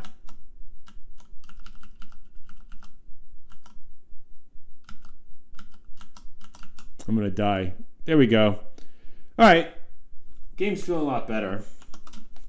Whoops, I don't know why I restarted it like that. Now all of a sudden, now I notice that when I feel like what we need to do is I want to add this stuff, the shooting, after we update the physics.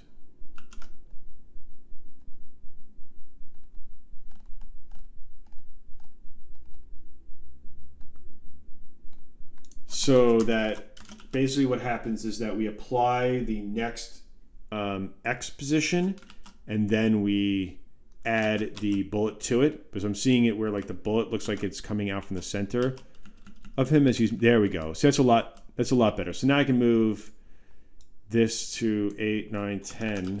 Let's see if that looks a little better. Let's do 12. The spread guy is looking very hard to handle. Yeah, I think that's just like there's just going to be some enemies that you're just going to have to jump over them. Like you're going to take damage. There's no way around it. Like it's sort of a it's not fair in that sense. But I'm going to try not I try not to spawn them in places where they're like, well, I just lied, but I just saw like a million places where they got spawned and they basically acted like idiots. All right. Yeah, you're just gonna. That's the problem. I was almost thinking of making them where they don't hurt the player if you run past them, but basically in Mega Man, why am I like running? In Mega Man, they had those guys too. So where you just couldn't kill them unless you had like a special weapon. Oh, but look at this score, man. Look at this score. It's the best run of my life. I just need energy. There. Nice. Yes. All right, we got to get it to where the level doesn't reproduce the same entity over and over again. So I'm going to fix that next. That'll be the next part of the balancing. Wow, what a great run. The best run ever. Whoa. Oh! the mic got in my way. That was a good run. All right, so I proved that the game can actually give me a better high score. All right, I want to make this 14. Let's see. There we go. Now it looks like it's coming out of the gun. And the worst run. Whoa, how did I get 633 right off the bat? Did I kill a I must have killed a hidden turret. So that's it. So you can give yourself like a wave of bullets to run through, but the problem is that once you run out of energy, it's just this endless runner now.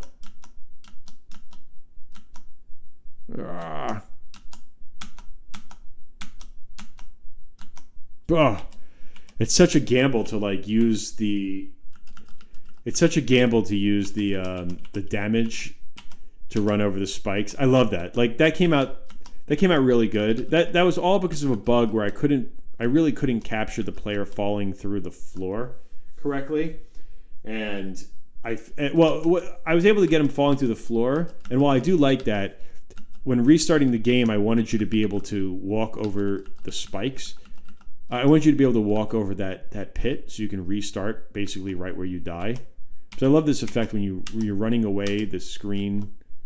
Well, it rebuilt the. I could take that away. That was a holdover from when I was trying to restart the game. Let me see here. Where's new game? This is what I really liked when I first built this effect. I'll show you in a second. Let me disable. Where's new game? Oh, come on. Here we go. If I remove the rebuild tile map, what winds up happening is when we die,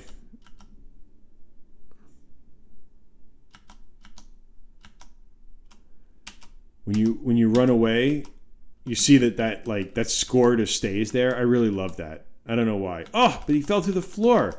How the hell did he fall through the floor? Unbelievable.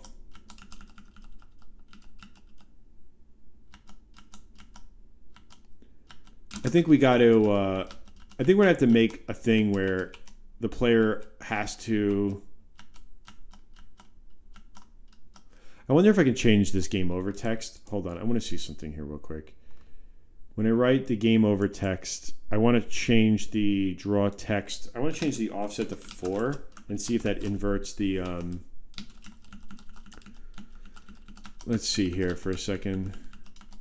I want to die. There we go. That's what I wanted. It'll now give me a shadow. How the hell did he fall through the floor? It's very rare when it happens. But like we should do something where if the player... We should do this. If the player...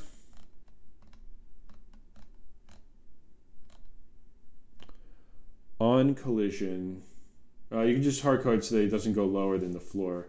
Doesn't seem there's much platforming. Yeah, there isn't. What I'm going to do is I'm just going to test.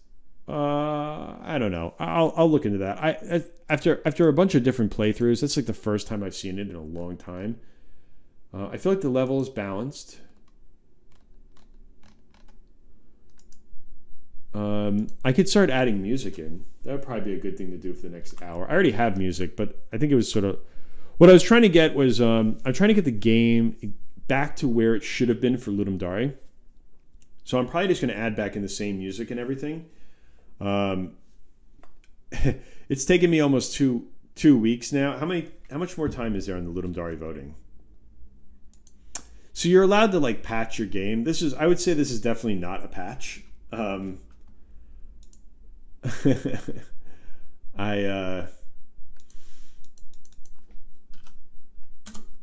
LDG. Let me see. There's 8 days left. I'm pretty sure that my ranking is pretty low.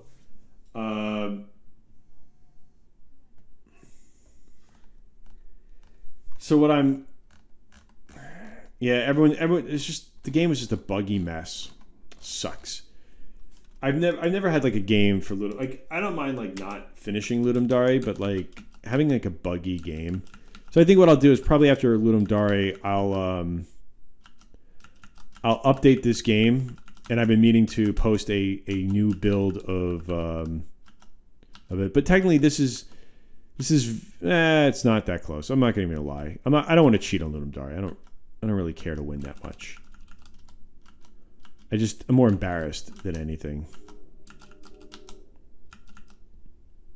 Oh, that like when it gives you health right at the last, when it gives you energy right as you run out, it's so good.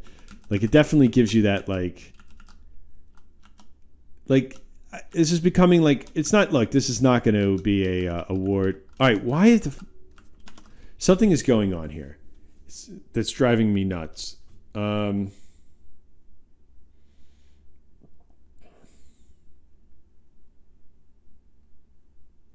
gotta take a quick 2-minute break. I just need to make a phone call, and then I'll be right back. So let's do this. Let's open our text here.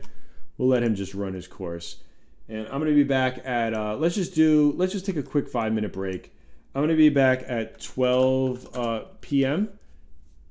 and yeah, all right. I'll be back in 5 minutes.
All right, so back a little early. I had to make a phone call. So actually, I'm not back early. It's 12. Hey, look at that, perfect timing. So it's the lunch hour. Let's figure this out. I think what I want to do is I'm just going to copy over all the sound files from the other game and add them in. What I'll probably... I feel like after like a few playthroughs, I feel like the game is good. Like, or as good as this game could be. Like, it's not a good game, but it is a game. Like, we're getting energy, we're getting health when we need it. The game doesn't feel like incredibly unfair. I do make stupid mistakes like that. What I'd love to do is just wrap this game up today, which I'm very close to doing. Oh, I hate when I die like that.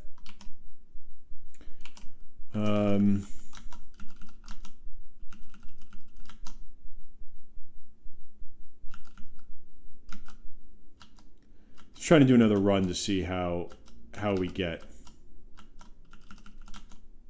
Man, those turrets are like hard to kill. This is like I feel like I wish that he could just move a little bit slower. Also, what I don't like is I just noticed at the top is that it says out of energy and it doesn't go away. So let's figure out. I want to see why out of energy doesn't go away.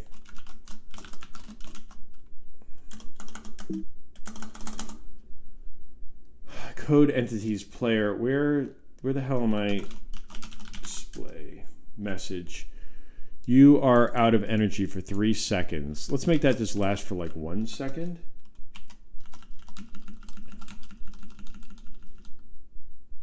Oh, did it not go away? Hold on. Let's stop the player from moving. That'll help everything. All right, out of energy. Why is that thing not clearing itself? All right, do we have a bug in the message? Logic. New game, display message. Press X and C to shoot. Sorry, let's just see here. Let's make sure that this message goes away. Press X to shoot and C to jump. All right, so it would appear as if our counter isn't counting, or 2 seconds is a lot longer than I remember. Let's look at our message guy. Message bar.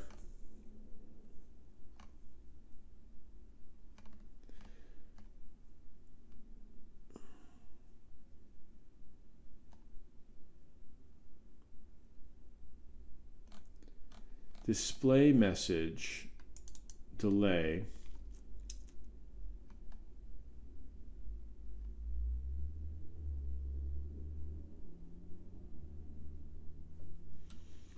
One thing I want to do is change message delay to always set, no matter what. Because maybe we're just running into something where it's like it thinks it's the same text, and see if that will get it to delete. Probably not. All right, let's see what the hell's going on here. I'm going to, let me stop this for a second. I want to clear the log file. And let's reload the log file up in here. So I had this interesting idea. Wait, is this the most complex game we've done in Pixelvision 8? I guess this probably is one of the more complex games. This is definitely one of the games. The last Ludum Dare game I did in Pixelvision 8, which was a really good test, but the tools just weren't up for it. This is the first time I've done a Ludum Dare and didn't have to patch the game creator or fix a bug in the platform. Basically, I did this boy, which you guys might actually be able to hear the sound for. Hold on a second. I tried to change the setup. Let me see something. Let me log out. Hold on. I have like the most convoluted setup ever for the streaming stuff. Yeah, you can hear it. That's loud. Hold on. Let me tune that a little bit. All right, there we go. So one of the things that I did, oh man, I hear myself and a delay, which is awesome. All right. This one I'm actually really proud of. And basically you can go through and you use gravity to kill the bad guys. Ah, I'm like stumbling over myself talking. So this was one of the more complicated games, but I definitely say that Jump and Shoot Man is the most complete. I like this game. Once I'm done Jump and Shoot Man, I'm going to rebuild this game. Castpixel gave me a whole bunch of new art, and a lot of what I've been building for Jump and Shoot Man is going to go into that. Let's see if we get this guy. Nope, I died.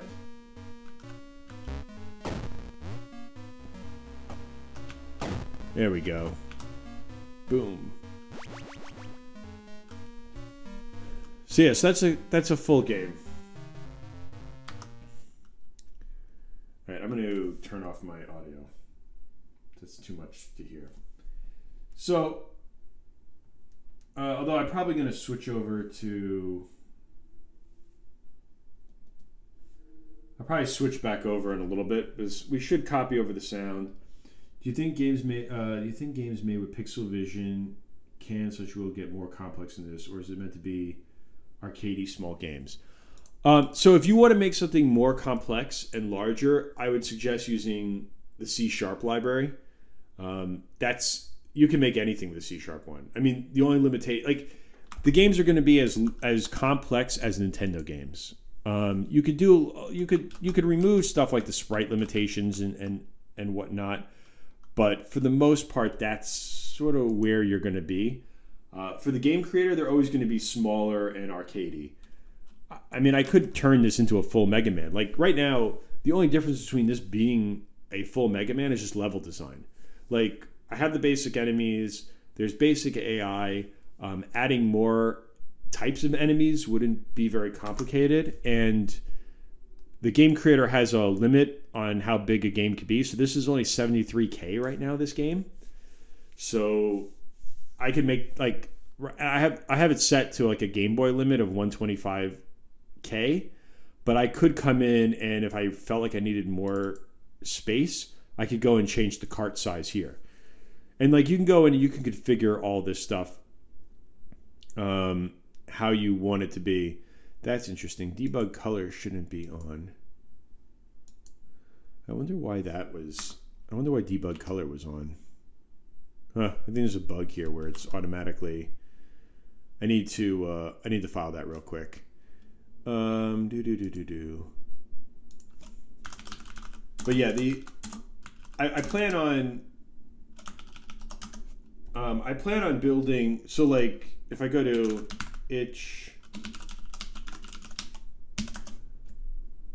itch.io on my side, like so this Dragon Sweeper game is something that I built in Unity. This is sort of what kickstarted me building my own game engine on top of Unity. Was I built this game and it was just to get it to feel like a Nintendo game was so hard. Like all the UI is off and all kinds of stuff is just sort of a mess. I do plan on I plan on porting this game over What I haven't decided yet is, am I going to do it in the game creator or am I going to do it in C#? I might just do it in C#. Like a lot of the code that's already written in C# would be reusable. All I'd have to do is just rebuild the UI stuff in Pixel Vision 8. The irony is that the UI stuff doesn't work on all the UI that runs here doesn't work in C#. It's actually a custom layer that's built just for this. Let's see here. I just want to file a bug real quick that I just noticed. Color debug is always flagged in the chip editor.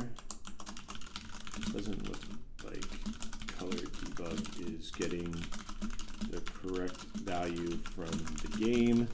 Maybe pulling in from the tool itself. All right, so I need to just double check this. So I'm hoping to do a release this by the end of the week. As far as I'm concerned, the build is basically ready. I think I fixed all the critical bugs from the 8.0 release. What I'm kind of curious about is why these values aren't set correctly. So, all right, I'll have to go back through and just test that stuff out. But all right, so what was I looking to do? I feel like that's good. Let's set this back to, I was testing out the message. That's what it was. All right, so let's look at time. No, I have it right below. Gotta love that, huh?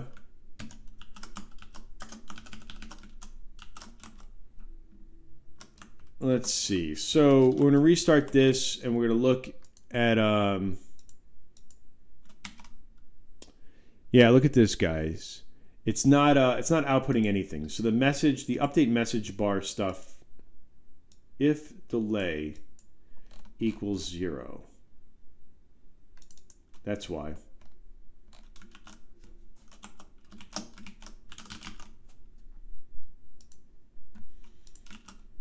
All right, so now we're setting the delay, time, that should work.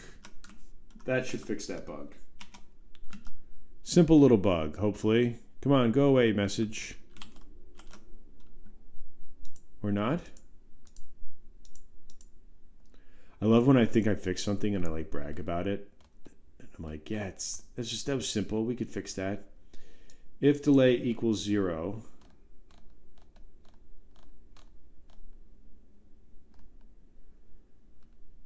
All right, so let's do this. Print new message. We'll do delay.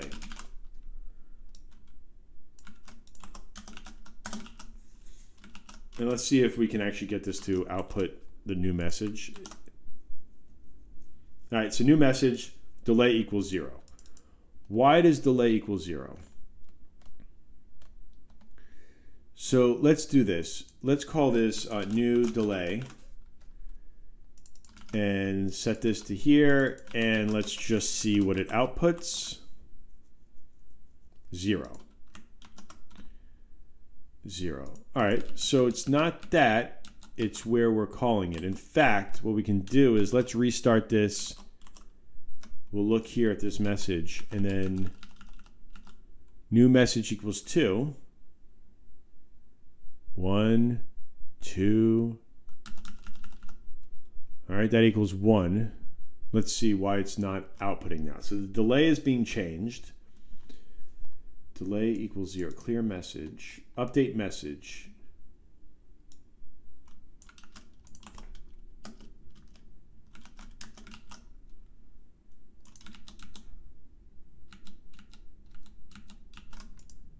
All right, let's get rid of this and this. And now if time is greater than delay, clear the message.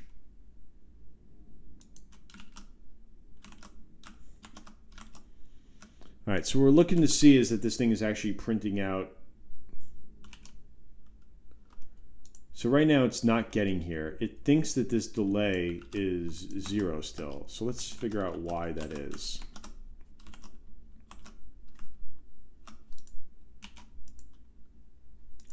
I know why. We're not even calling it. Code draw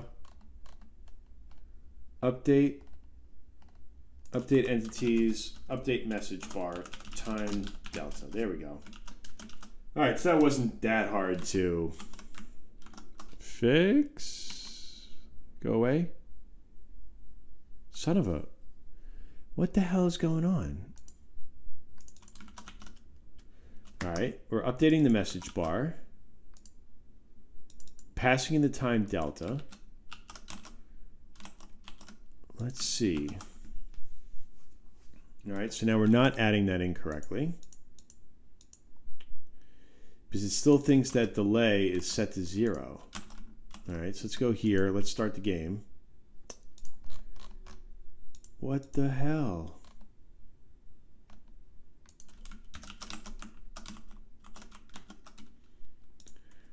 All right. Clear message. Update message bar.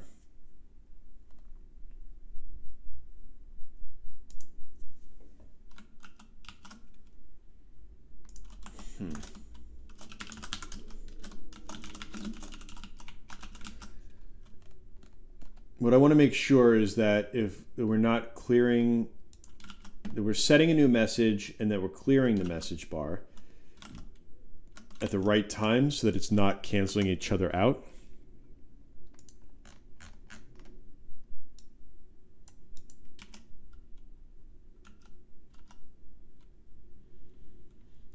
All right, so now next, time delta. Well, let's get rid of this delay for a second here. If time delta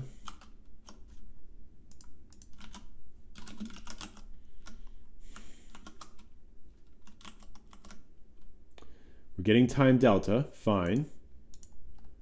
Why do we still think that delay is 0? So let's come here. That's really weird. Because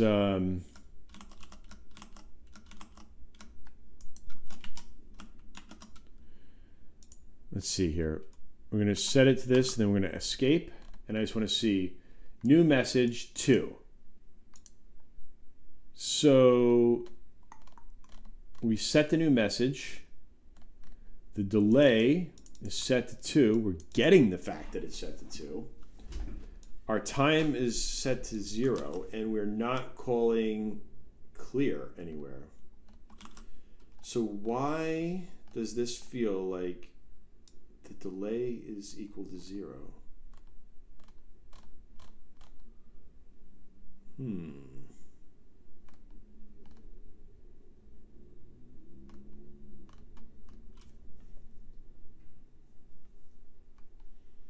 What is going on? Not how I felt like spending my lunch hour coding time. Draw a message bar. All right, that's working fine. If it's invalidated, great.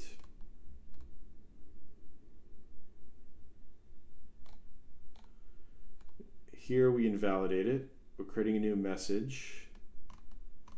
And now this update should work. So let's get rid of this for a second. Let's just see what the hell happens.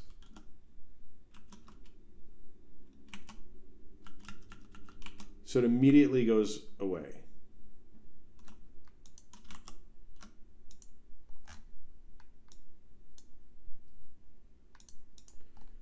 Time.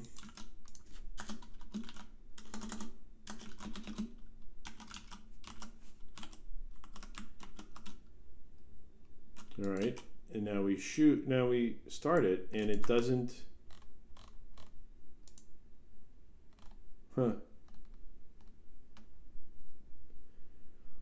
what is going on? Time plus time delta. Last time I checked, that's math. That should work. So what the hell is going on? We clear the message.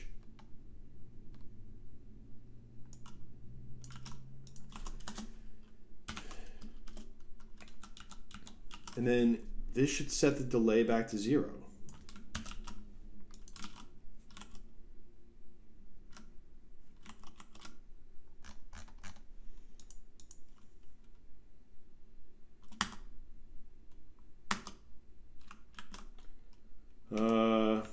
Starts the game, and now it should start adding that crap up. Wow, my brain's totally shot. Why would this delay? Let's make this message delay and see if that fixes anything.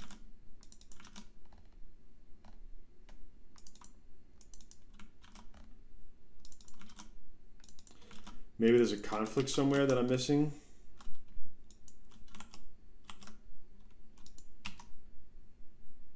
There we go. All right, so somewhere having the same variable, even though this is locally scoped to this, maybe because it's that delay, it thinks I'm setting the variable back to that. Sure, whatever. All right, we'll take it. Small victories where we can get them. At least we discovered that we weren't really calling update message bar, so I don't feel like a total idiot. Well, I should, but... All right, so that should go away. And now if I shoot, you're out of energy, that goes away, and it doesn't keep getting re-triggered. Perfect. Wow, hey, the message bar works again. All right, so let's go kill some stuff and see how our messages show up. You're out of energy. You're dead. Game over.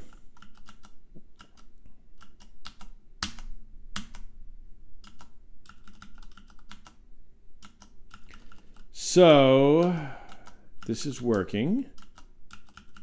I'm out of energy. So now it just becomes an endless runner, and I died. All right, but I did get 3,165 on a run, so I'm happy with that. I mean, that's all these games. I mean, these games are so basic.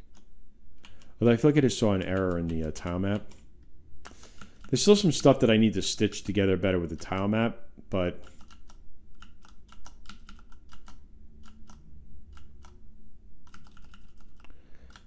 I'm trying to like look at the gaps now and make sure that the gaps are lined up correctly.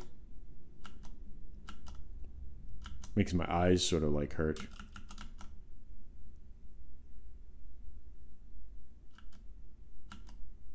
Yeah, back in business. I got my gun. So there's one thing that I noticed that was there's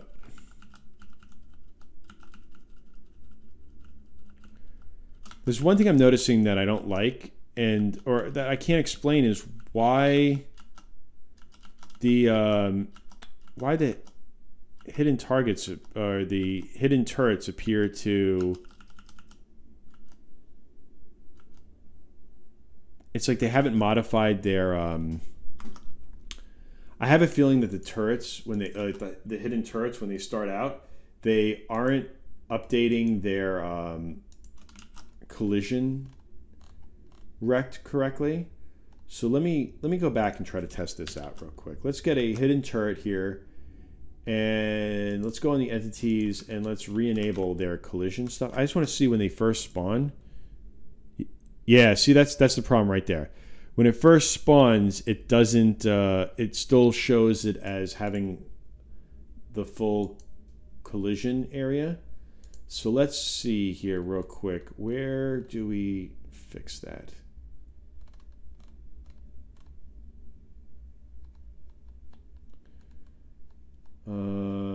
On frame, configure collision. On update, if frame equals 17 and shooting equals false. All right, let's do this. We're gonna, when the thing starts out, we're gonna make it configure collision. We're gonna force it to be hidden. Force direct to be hidden. All right, and now if we restart it, it should, if it starts out closed, it should be closed. Then it's open, and if it starts out open, it'll automatically update itself. Let's do it where it starts. There we go. Perfect. All right, that's much better. All right, so now when we run the game, let's remove the debug collision area and go back to our player and let's run it. Because what I want is, I should, hold on, before I forget. Let's hide this.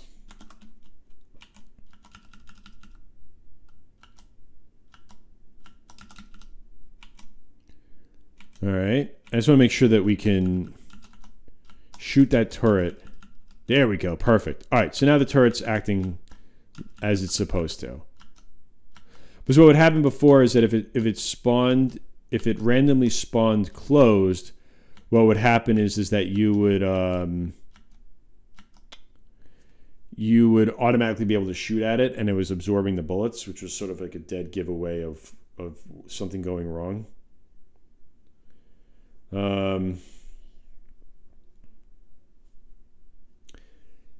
So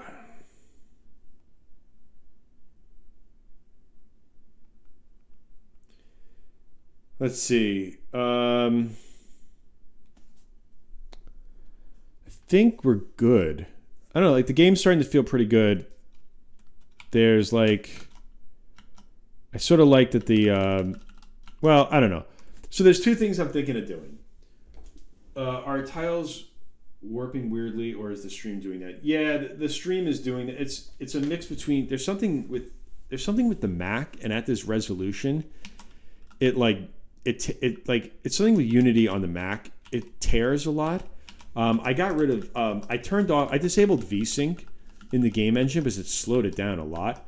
So I don't know if like I really need, like on the Mac, it has to be like, I don't know, there aren't a lot of pixels for it to be updating, but it's a combination thing. It's just the stream. I see it too. It drives me nuts, but I just sort of like ignore it. All right, so what I'm thinking of is, well, I'm probably going to wind up going in and doing a leaderboard. Right now, I'll just keep it as a basic high score thing, but we're probably going to wind up doing a leaderboard at some point. I might just do it that when you restart it, it wipes. Like the leaderboard will like flush the screen, but then it'll wipe it. It'll wipe it when you restart.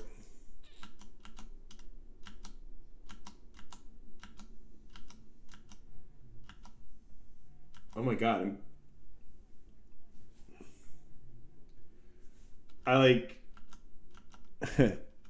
been getting like all these telemarketer calls. Yeah, Game Creator Pro is Unity. It's compiled in Unity.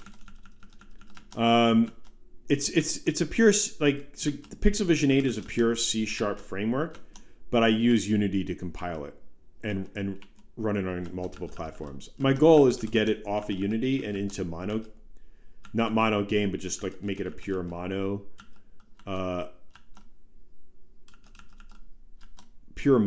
whatever exe. But it's like low, not low on my list. It's becoming higher priority. I just haven't had much time to really experiment. I need to better understand what a like pure mono app looks like, and how to do like OpenTK and all that stuff. Because what I'm trying to do is I want to get this to run on the Raspberry Pi. So CastPixel has been doing some tweets about. I've been wanting to make like a actual console for Pixel Vision 8. But we have a lot of work ahead of us to get there. So, all right. I think for the most part, that was like a mindless run, and it was working pretty good.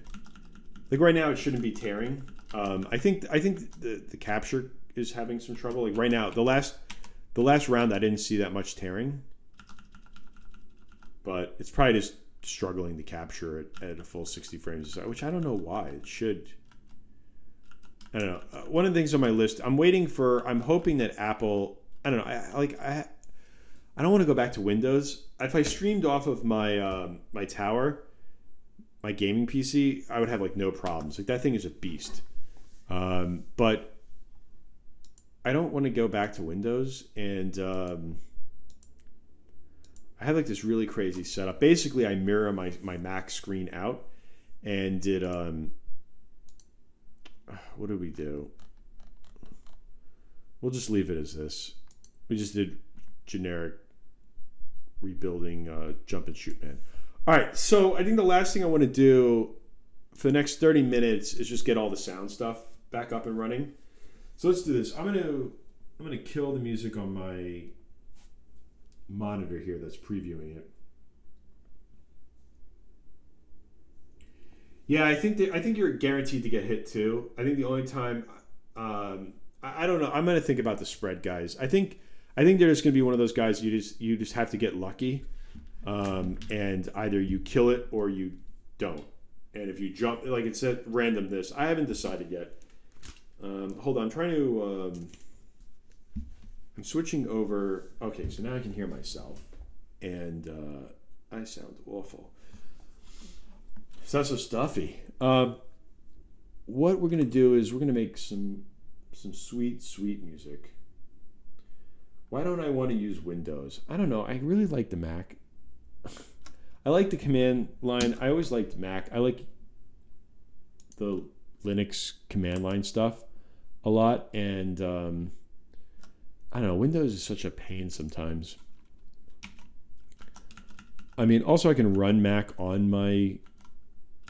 I can run Windows on my Mac. Oh, the other thing is also like a lot of times I can do all the builds that I need to do on Mac. So if I need to do like iOS or OS X, I could do that all on the Mac side of things. But when it comes to Windows, I'd still have to run like a VM of Mac, and it's annoying. Like the Mac is actually like one of the best development environments, regardless of like over the years, like the OS has become like really clunky and buggy, but it still allows me to do all, like I can do all my Windows builds basically on my Mac, with the exception of like Windows Store, which I haven't done really much for. So that's it. And like I feel like VMware runs great, or not, like Parallels runs great on the Mac, whereas on Windows trying to get a Mac VM running is just terrible. It's just so slow and it's unusable. So long story short, is like out of everything the Mac lets me do all the test platforms I need in one OS. I'm just getting hammered. All right, cool. So let's do some music. So one of the things I was thinking of doing is either I can try to create some new music. I'll copy over all the music that existed before, but one of the things that I worked really hard on with Krister, who goes by McFunkyPants on Twitter, is the music tool. So right out the gate, I don't know anything about music. So I asked him specifically to create this button, and what it does is it randomly generates music. So here we can play this song. And that's already 1,000 times better than anything I could do. And we can just keep hitting this like random thing all day long and coming up with music. I have gotten better at understanding, like I can make the tempo like 230 to make this song faster. Here's the loop play. I like that it's called Hug. It just randomly chooses a name for you. And then there's all kinds of configurations that we can go in and do. Like we can change the tracks and what instruments are on the tracks. We can change the generator itself. Like sometimes I do like less density, more funkiness, and I leave the layering at around 5. And so now if I go back and rerun this, it sort of changes up how the music is generated. Yeah, it is really cool. It actually, sound has always been the thing that I fail at the most in game jams, and I was really specific about when I created Pixel Vision 8 and the Game Creator, was that I wanted you to basically, even if you don't know how to do sound, you can just go in and just start randomly generating your music, so at the very last minute you can at least have sound. So I don't know what all these things do. I just sort of go through and randomly choose stuff. You know, and then when you're done, I could take something like, all right, like what is this beat? This is note 43.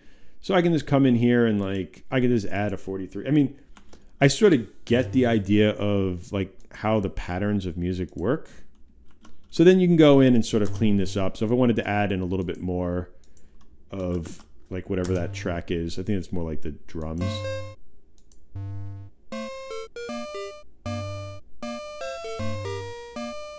So, and like I can go like here, I guess there's some stuff that I don't like. If I looked here and it was like what, 57, 72, so 57, 72, 57. Those are MIDI notes. I'm going to change them to do C# stuff.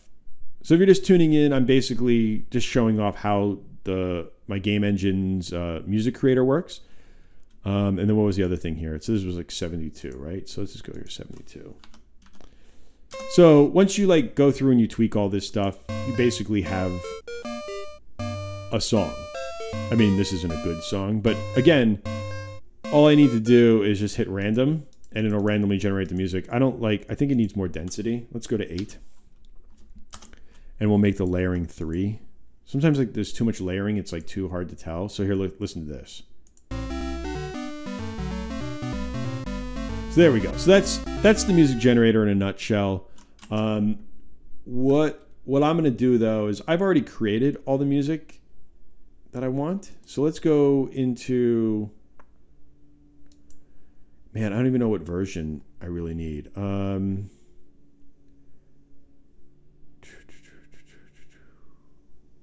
Where did I save this thing?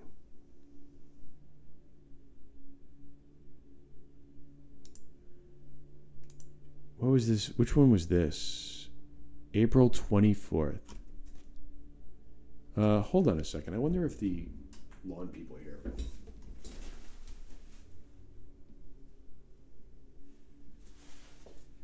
I hear it in the background. I love it whenever I want to do like a recording and I'm like, God, I want to save this recording. Something like, it's like now that time of the year where all I hear are like lawnmowers out the window. I need to get better at, I don't want to turn my home office into like a recording studio, but I have to. So, all right. What I got to figure out is where are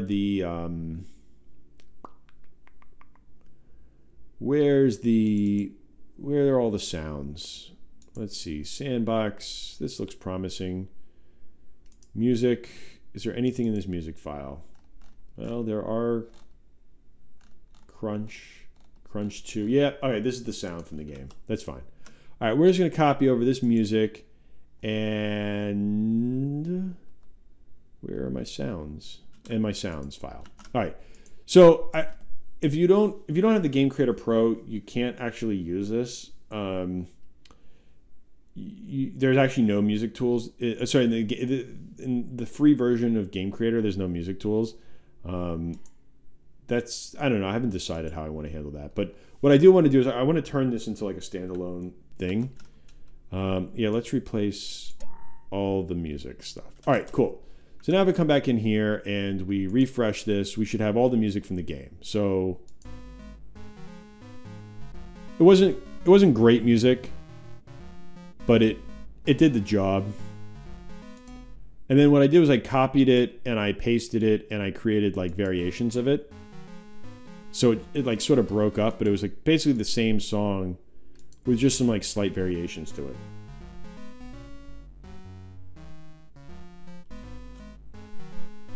So what I want to do is that's that. I want to just go back. I'm going to go back into the code from the old game and I'm just going to pull out. I'm just going to pull out the. Didn't I just unzip this thing?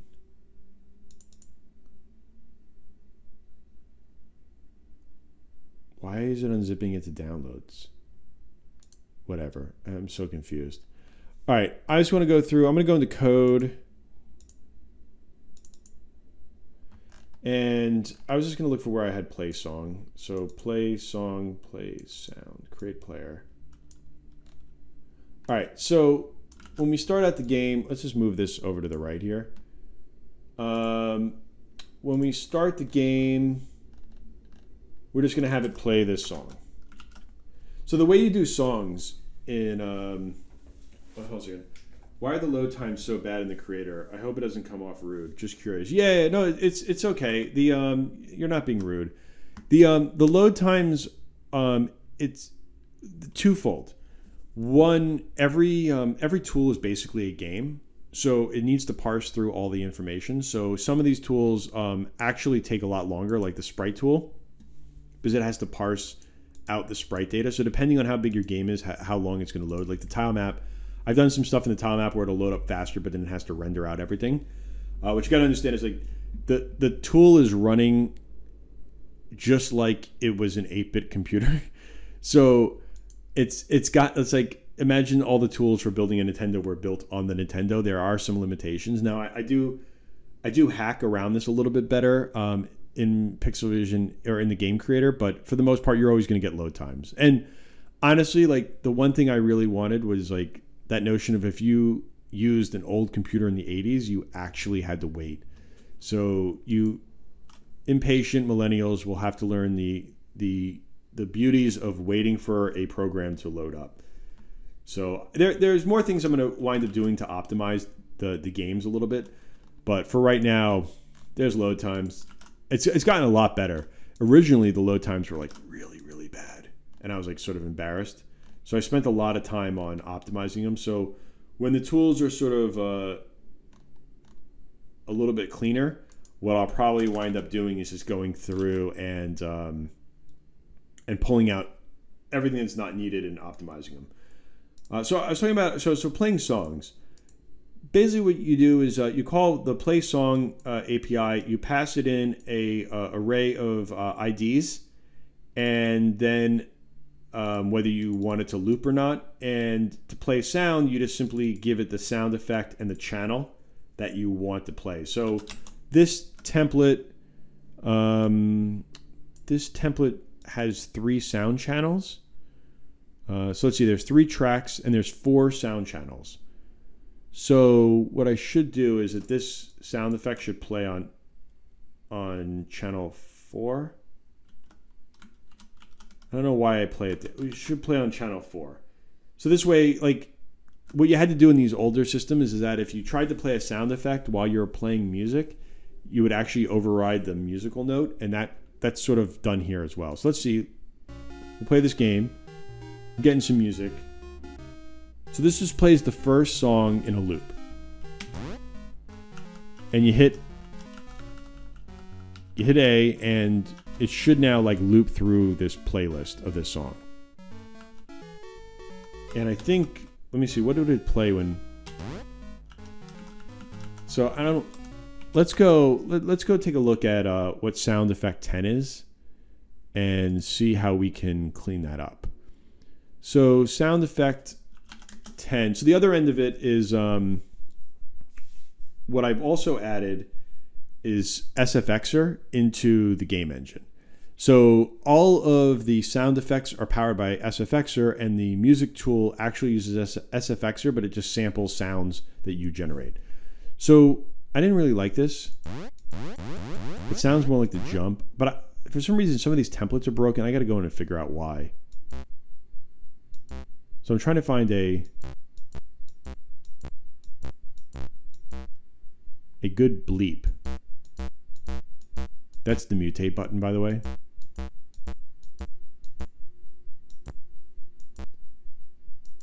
I don't know if the sound's too low, but it's probably better that way.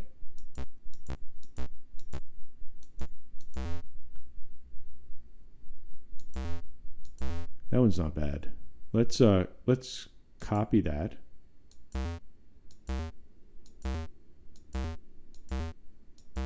I've never actually tried this before. Let me do, laser is broken for some reason. Let me paste it back down. Oh, that worked. Wow. Okay, so copy and paste will work. I should look into why these templates, they're off by a little bit. All right, let's save this one out instead. So when you start the game, you get that boing, boing.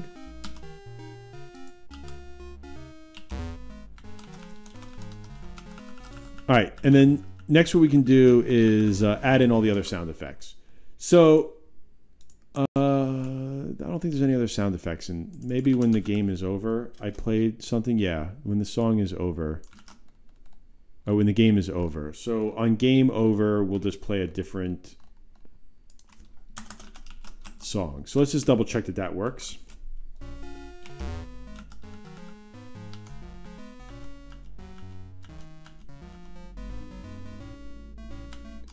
Trying to die. It's actually quite hard to die. I mean, it'll eventually happen.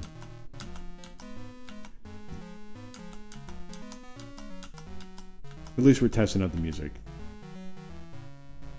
There we go. So it changed the music, and that part's good to go. All right, so let's close. Well, we'll leave the tab open so it opens in a new tab. Let's come back here, and now what are we in the downloads folder? Sandbox, transfer. All right, so let's look at our entities. All right, entities. Here we go. So we're looking for play sound. So this is the, what is this, dude? Let's see if we can highlight all the play sounds in the project. So this is configure the entity. So when we go to play sound, this is configure entity bullet. All right, so back in, let's get rid of the message bar. Let's get rid of the meter, the physics, collision map, the tile map itself, the sprites. And what we're looking for here is, this should be configure, what is this guy? Hidden turret.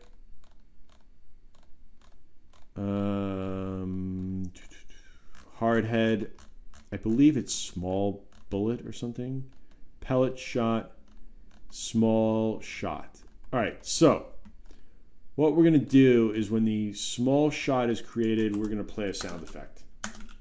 Right? And that's sort of the easiest way to get sounds for the player shooting. I don't like that sound at all. All right, let's go take a look at 4 and see what that is.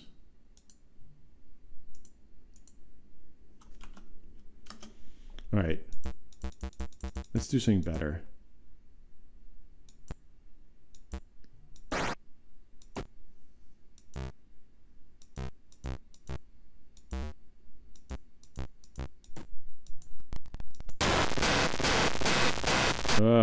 Sometimes like random is a little too random. That's not bad.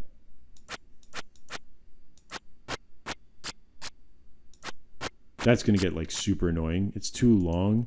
Let's see if we can get rid of the sustain time.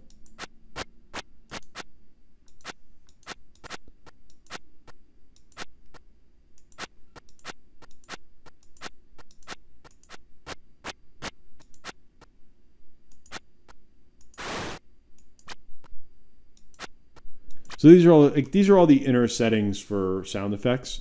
I don't know how a lot of these work, but I just randomly do stuff until I like it.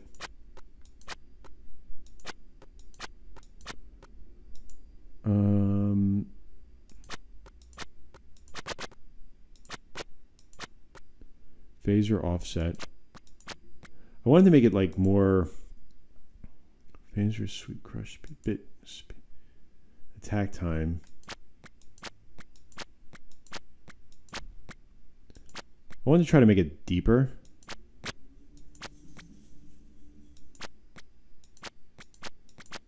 I don't know.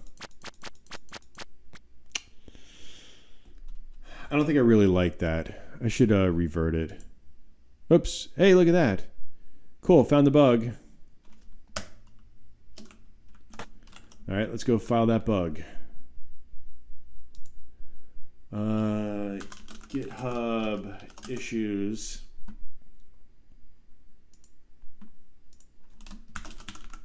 hitting revert in sound tool crashes the editor. Tried to revert a sound and got the following error. All right, let me, as annoying as this is, like a big part of like fixing any game engine that you write is making sure that you test it. And these daily streams not only allow me to make little games and also test out some stuff that I want to do at work, but they also let me actually find all the bugs in the game engine itself. All right, we're gonna copy this up. Hey, what's up? Hey, Lee. How's it going? Long time no speak.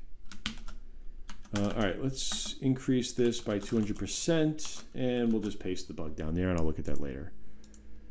Jesse, bugs, 8.1. All right, cool.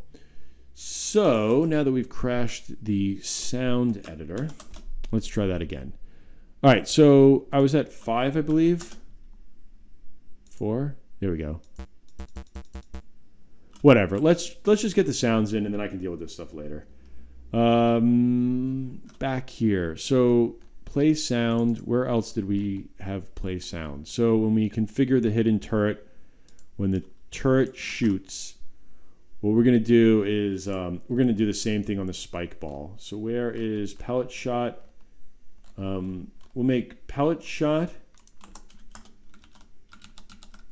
play its sound effect, and we'll make the spike ball play its own sound effect.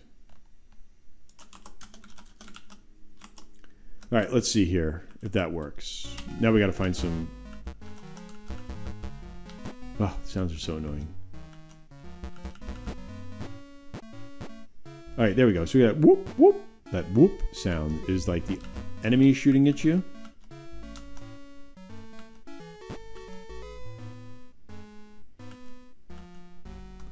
All right, so that's that. Now, where else do we have play sound? Oh, I got to turn off that music. Forget that mess. Where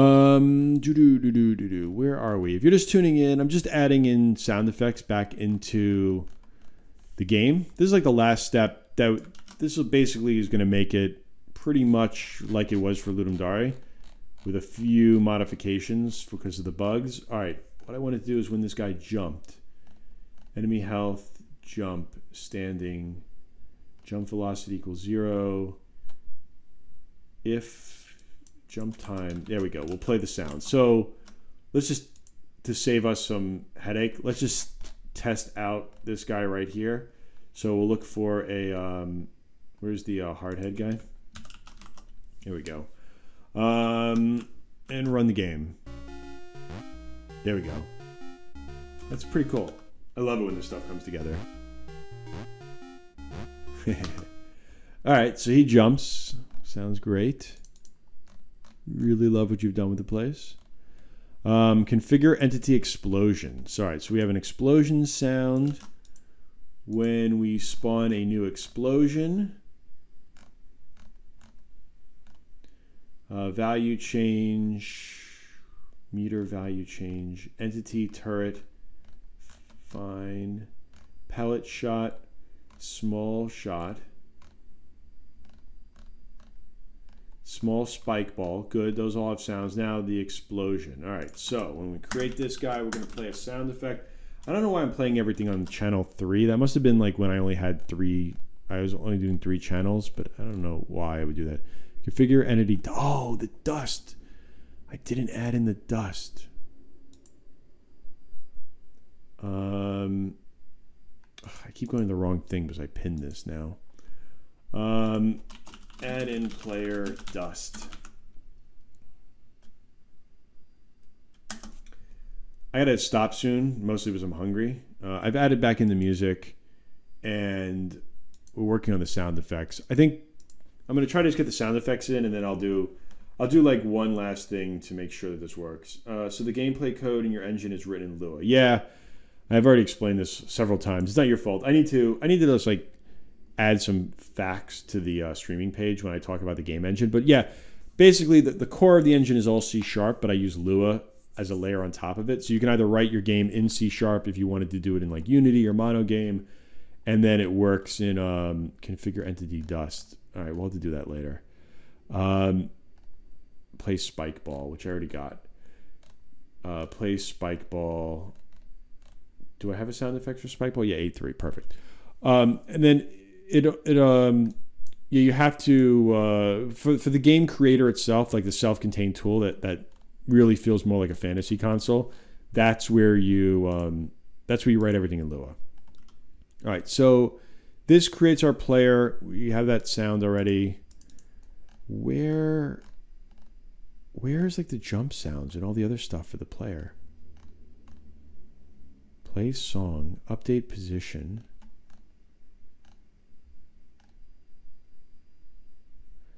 Maybe the dust, maybe spawning the dust is what made the jump sound.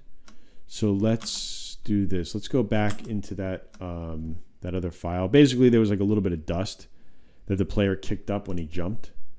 And where the hell is that thing? Code entities dust. It probably wouldn't take me too long. You know, we should just let's just add it in. It shouldn't take me long at all to create the dust. Basically, all the dust is let's do configure entity dust, and we always want the dust is going to be fine. We're going to name it. I have a whole new animation system, so I lied. It's going to take me a second. Let's do this. We'll just copy out all this because the explosion and the dust are basically the same mechanically. So what we want to do is there's a play sound for the dust, which should just be 3. That makes the jump sound. And then code player, what I want is SB sprites, dust 1 through 4. 3, 4. All right, so now when we run out of frames of animation, that winds up going away. And all we're going to do is whenever we jump, so if standing, we're going to spawn entity dust at the entity rect x, entity rect y plus 16. Let's see if we can get some dust going. All right, so I have to move that in a little more, but then you get the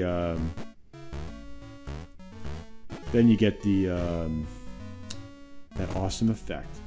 We're gonna make this plus 8. Let's see if that'll look a little bit better.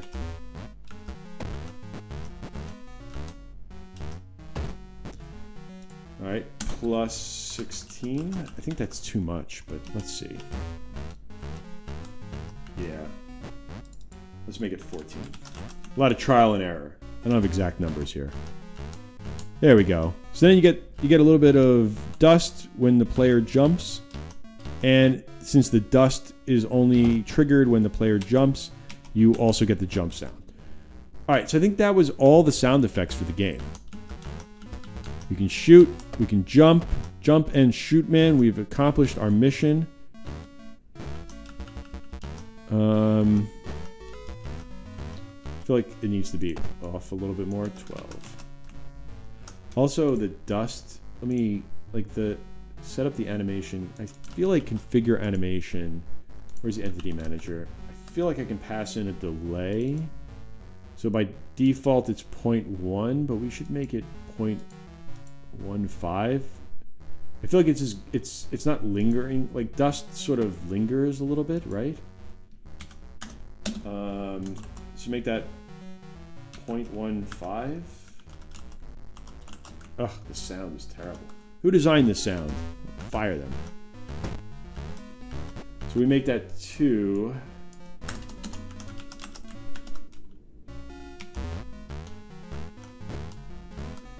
Yeah, it's you can't see it because he's moving so fast. Let's do this, but let's make 14.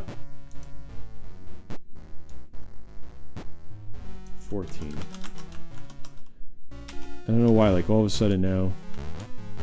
I think because of the changing the delay for the animation wound up making it look like it's further away because it didn't hit that frame correctly. There we go. That's good enough. All right, it looks cool. The game's done. So this is basically what's up with the tearing. Yeah, it's something with the way that the Mac is rendering at this resolution, and there's a lot of things. It doesn't look like that normally when you play it. At least I don't think it does. But it's just the capturing and everything. It just doesn't like it. I don't know. I'll have to look into it. Maybe I'll add back in V-blanking or whatever it is in Unity when I compile it out and see if that fixes it. But I've noticed on the Mac that Unity like tears a lot. So, all right. Sounds work. Things explode. Things die. The player goes. We jump. We run. We shoot. Jump and shoot man is complete. Probably need to go in and make sure that we're not like tracing out some stuff to the log file, but I think this is it. This now gets me back to where it should have been for Ludum Dare. So maybe I'll just post a update to it and just say like, hey, this is the corrected version of it if you want to give it a try, and stop leaving me all this negative comments about how crappy my game is. Hurts my feelings. All right, cool. I'm just like trying to see if there's like that one random like bug thing that happens right as I'm ready to leave. But I feel this is good, and I'm like starving, so it's time to eat. I'm gonna try this streaming a little bit later, like I do now, like I did today. So I'm gonna start from 10 a.m. to 10 to 1, and that should be enough time between meetings and other crap to get a good stream in. Tomorrow we're going to go and we're going to take my Super Zombie Runner game, and we're going to start cleaning up the leaderboard and stuff, and I'm going to start adding Game On to it. So Game On is a new service that Amazon App Store has released that allows you to do leaderboards in your game and run contests and basically like add sort of esports type challenges to your game. And what I've been trying to do is add it to some of my older Unity games just to sort of test it out and get a feel for it, so when I talk to developers I can help them through their problems. And I built a demo with the help of one of our other evangelists for GDC, and I'm just going through and sort of cleaning up that demo and making it work a little bit better. So I also have I'm heading out to California next week to meet with the product team. So I didn't want to go empty-handed. So I like to bring gifts when I travel. So I'll bring them a more robust game than what I did for GDC. That was like a really bare bones thing. The beauty of evangelism, right? We're good at building demos. Although this is good. I'm sold in this game. I'm trying to see how high I can get the score. I need an energy pack. Give me an energy. Ah, killed me. Cool. All right. Well, thanks for watching the stream. I'm gonna go make some lunch. Ali, we're gonna have to talk because I'm gonna start probably when I get back from Cali next week. I'm gonna start rebuilding. I'm gonna start rebuilding the. Let me save this actually while we're talking. You know what we could do? Let's do one last thing before we go. Let's archive this game and let's do a build of it. And I just want to see if the Mac build actually works. So I'm in Workspace, Builds, Jump and Shoot Man V3. Mac, I think I fixed this. I hope I did. Yeah, hey, it runs. Cool. I have pre-compiled Reaper Boy. Ali, weren't we talking about having you help me do the level design for Reaper Boy? Or do I have the wrong Ali? Alright. So look, you should see that it doesn't tear now. At least I'm not seeing the tearing. Whoa, why is, what the hell's going on? Why did the health bar at the bottom disappear? Oh, I know why. This is an old build of the engine. I gotta rebuild the runners. Alright, I gotta put that on my list. Basically, when you got to a certain point in the tile map, it would run out of, it would run out of memory and start overriding tile stuff. So, okay, cool. Yeah, Lee, what we're going to do is we're going to rebuild. We talked about this a while ago. I'm a really big fan of his work. And what I wanted to do is take this game, Reaper Boy. I had Cast Pixel made a whole bunch of new artwork. This is like the coming attractions for the next streams. Like next week on Jesse Does Game Dev. I'm going to redesign this and have Ali go in and do level design because he's really good at that.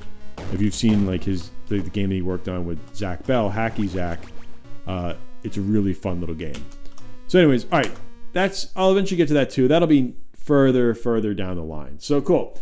That was my stream. Of course, now it looks like there's a bunch of people watching, so that's always exciting as I turn off the stream while everyone joins. But if you want to see more, I'll be back tomorrow at 10 a.m. Eastern, New York time, and I'll stream until about 1, because right now I think if I don't eat something, I'm going to go pass out. So thanks everyone for watching. Talk to you tomorrow.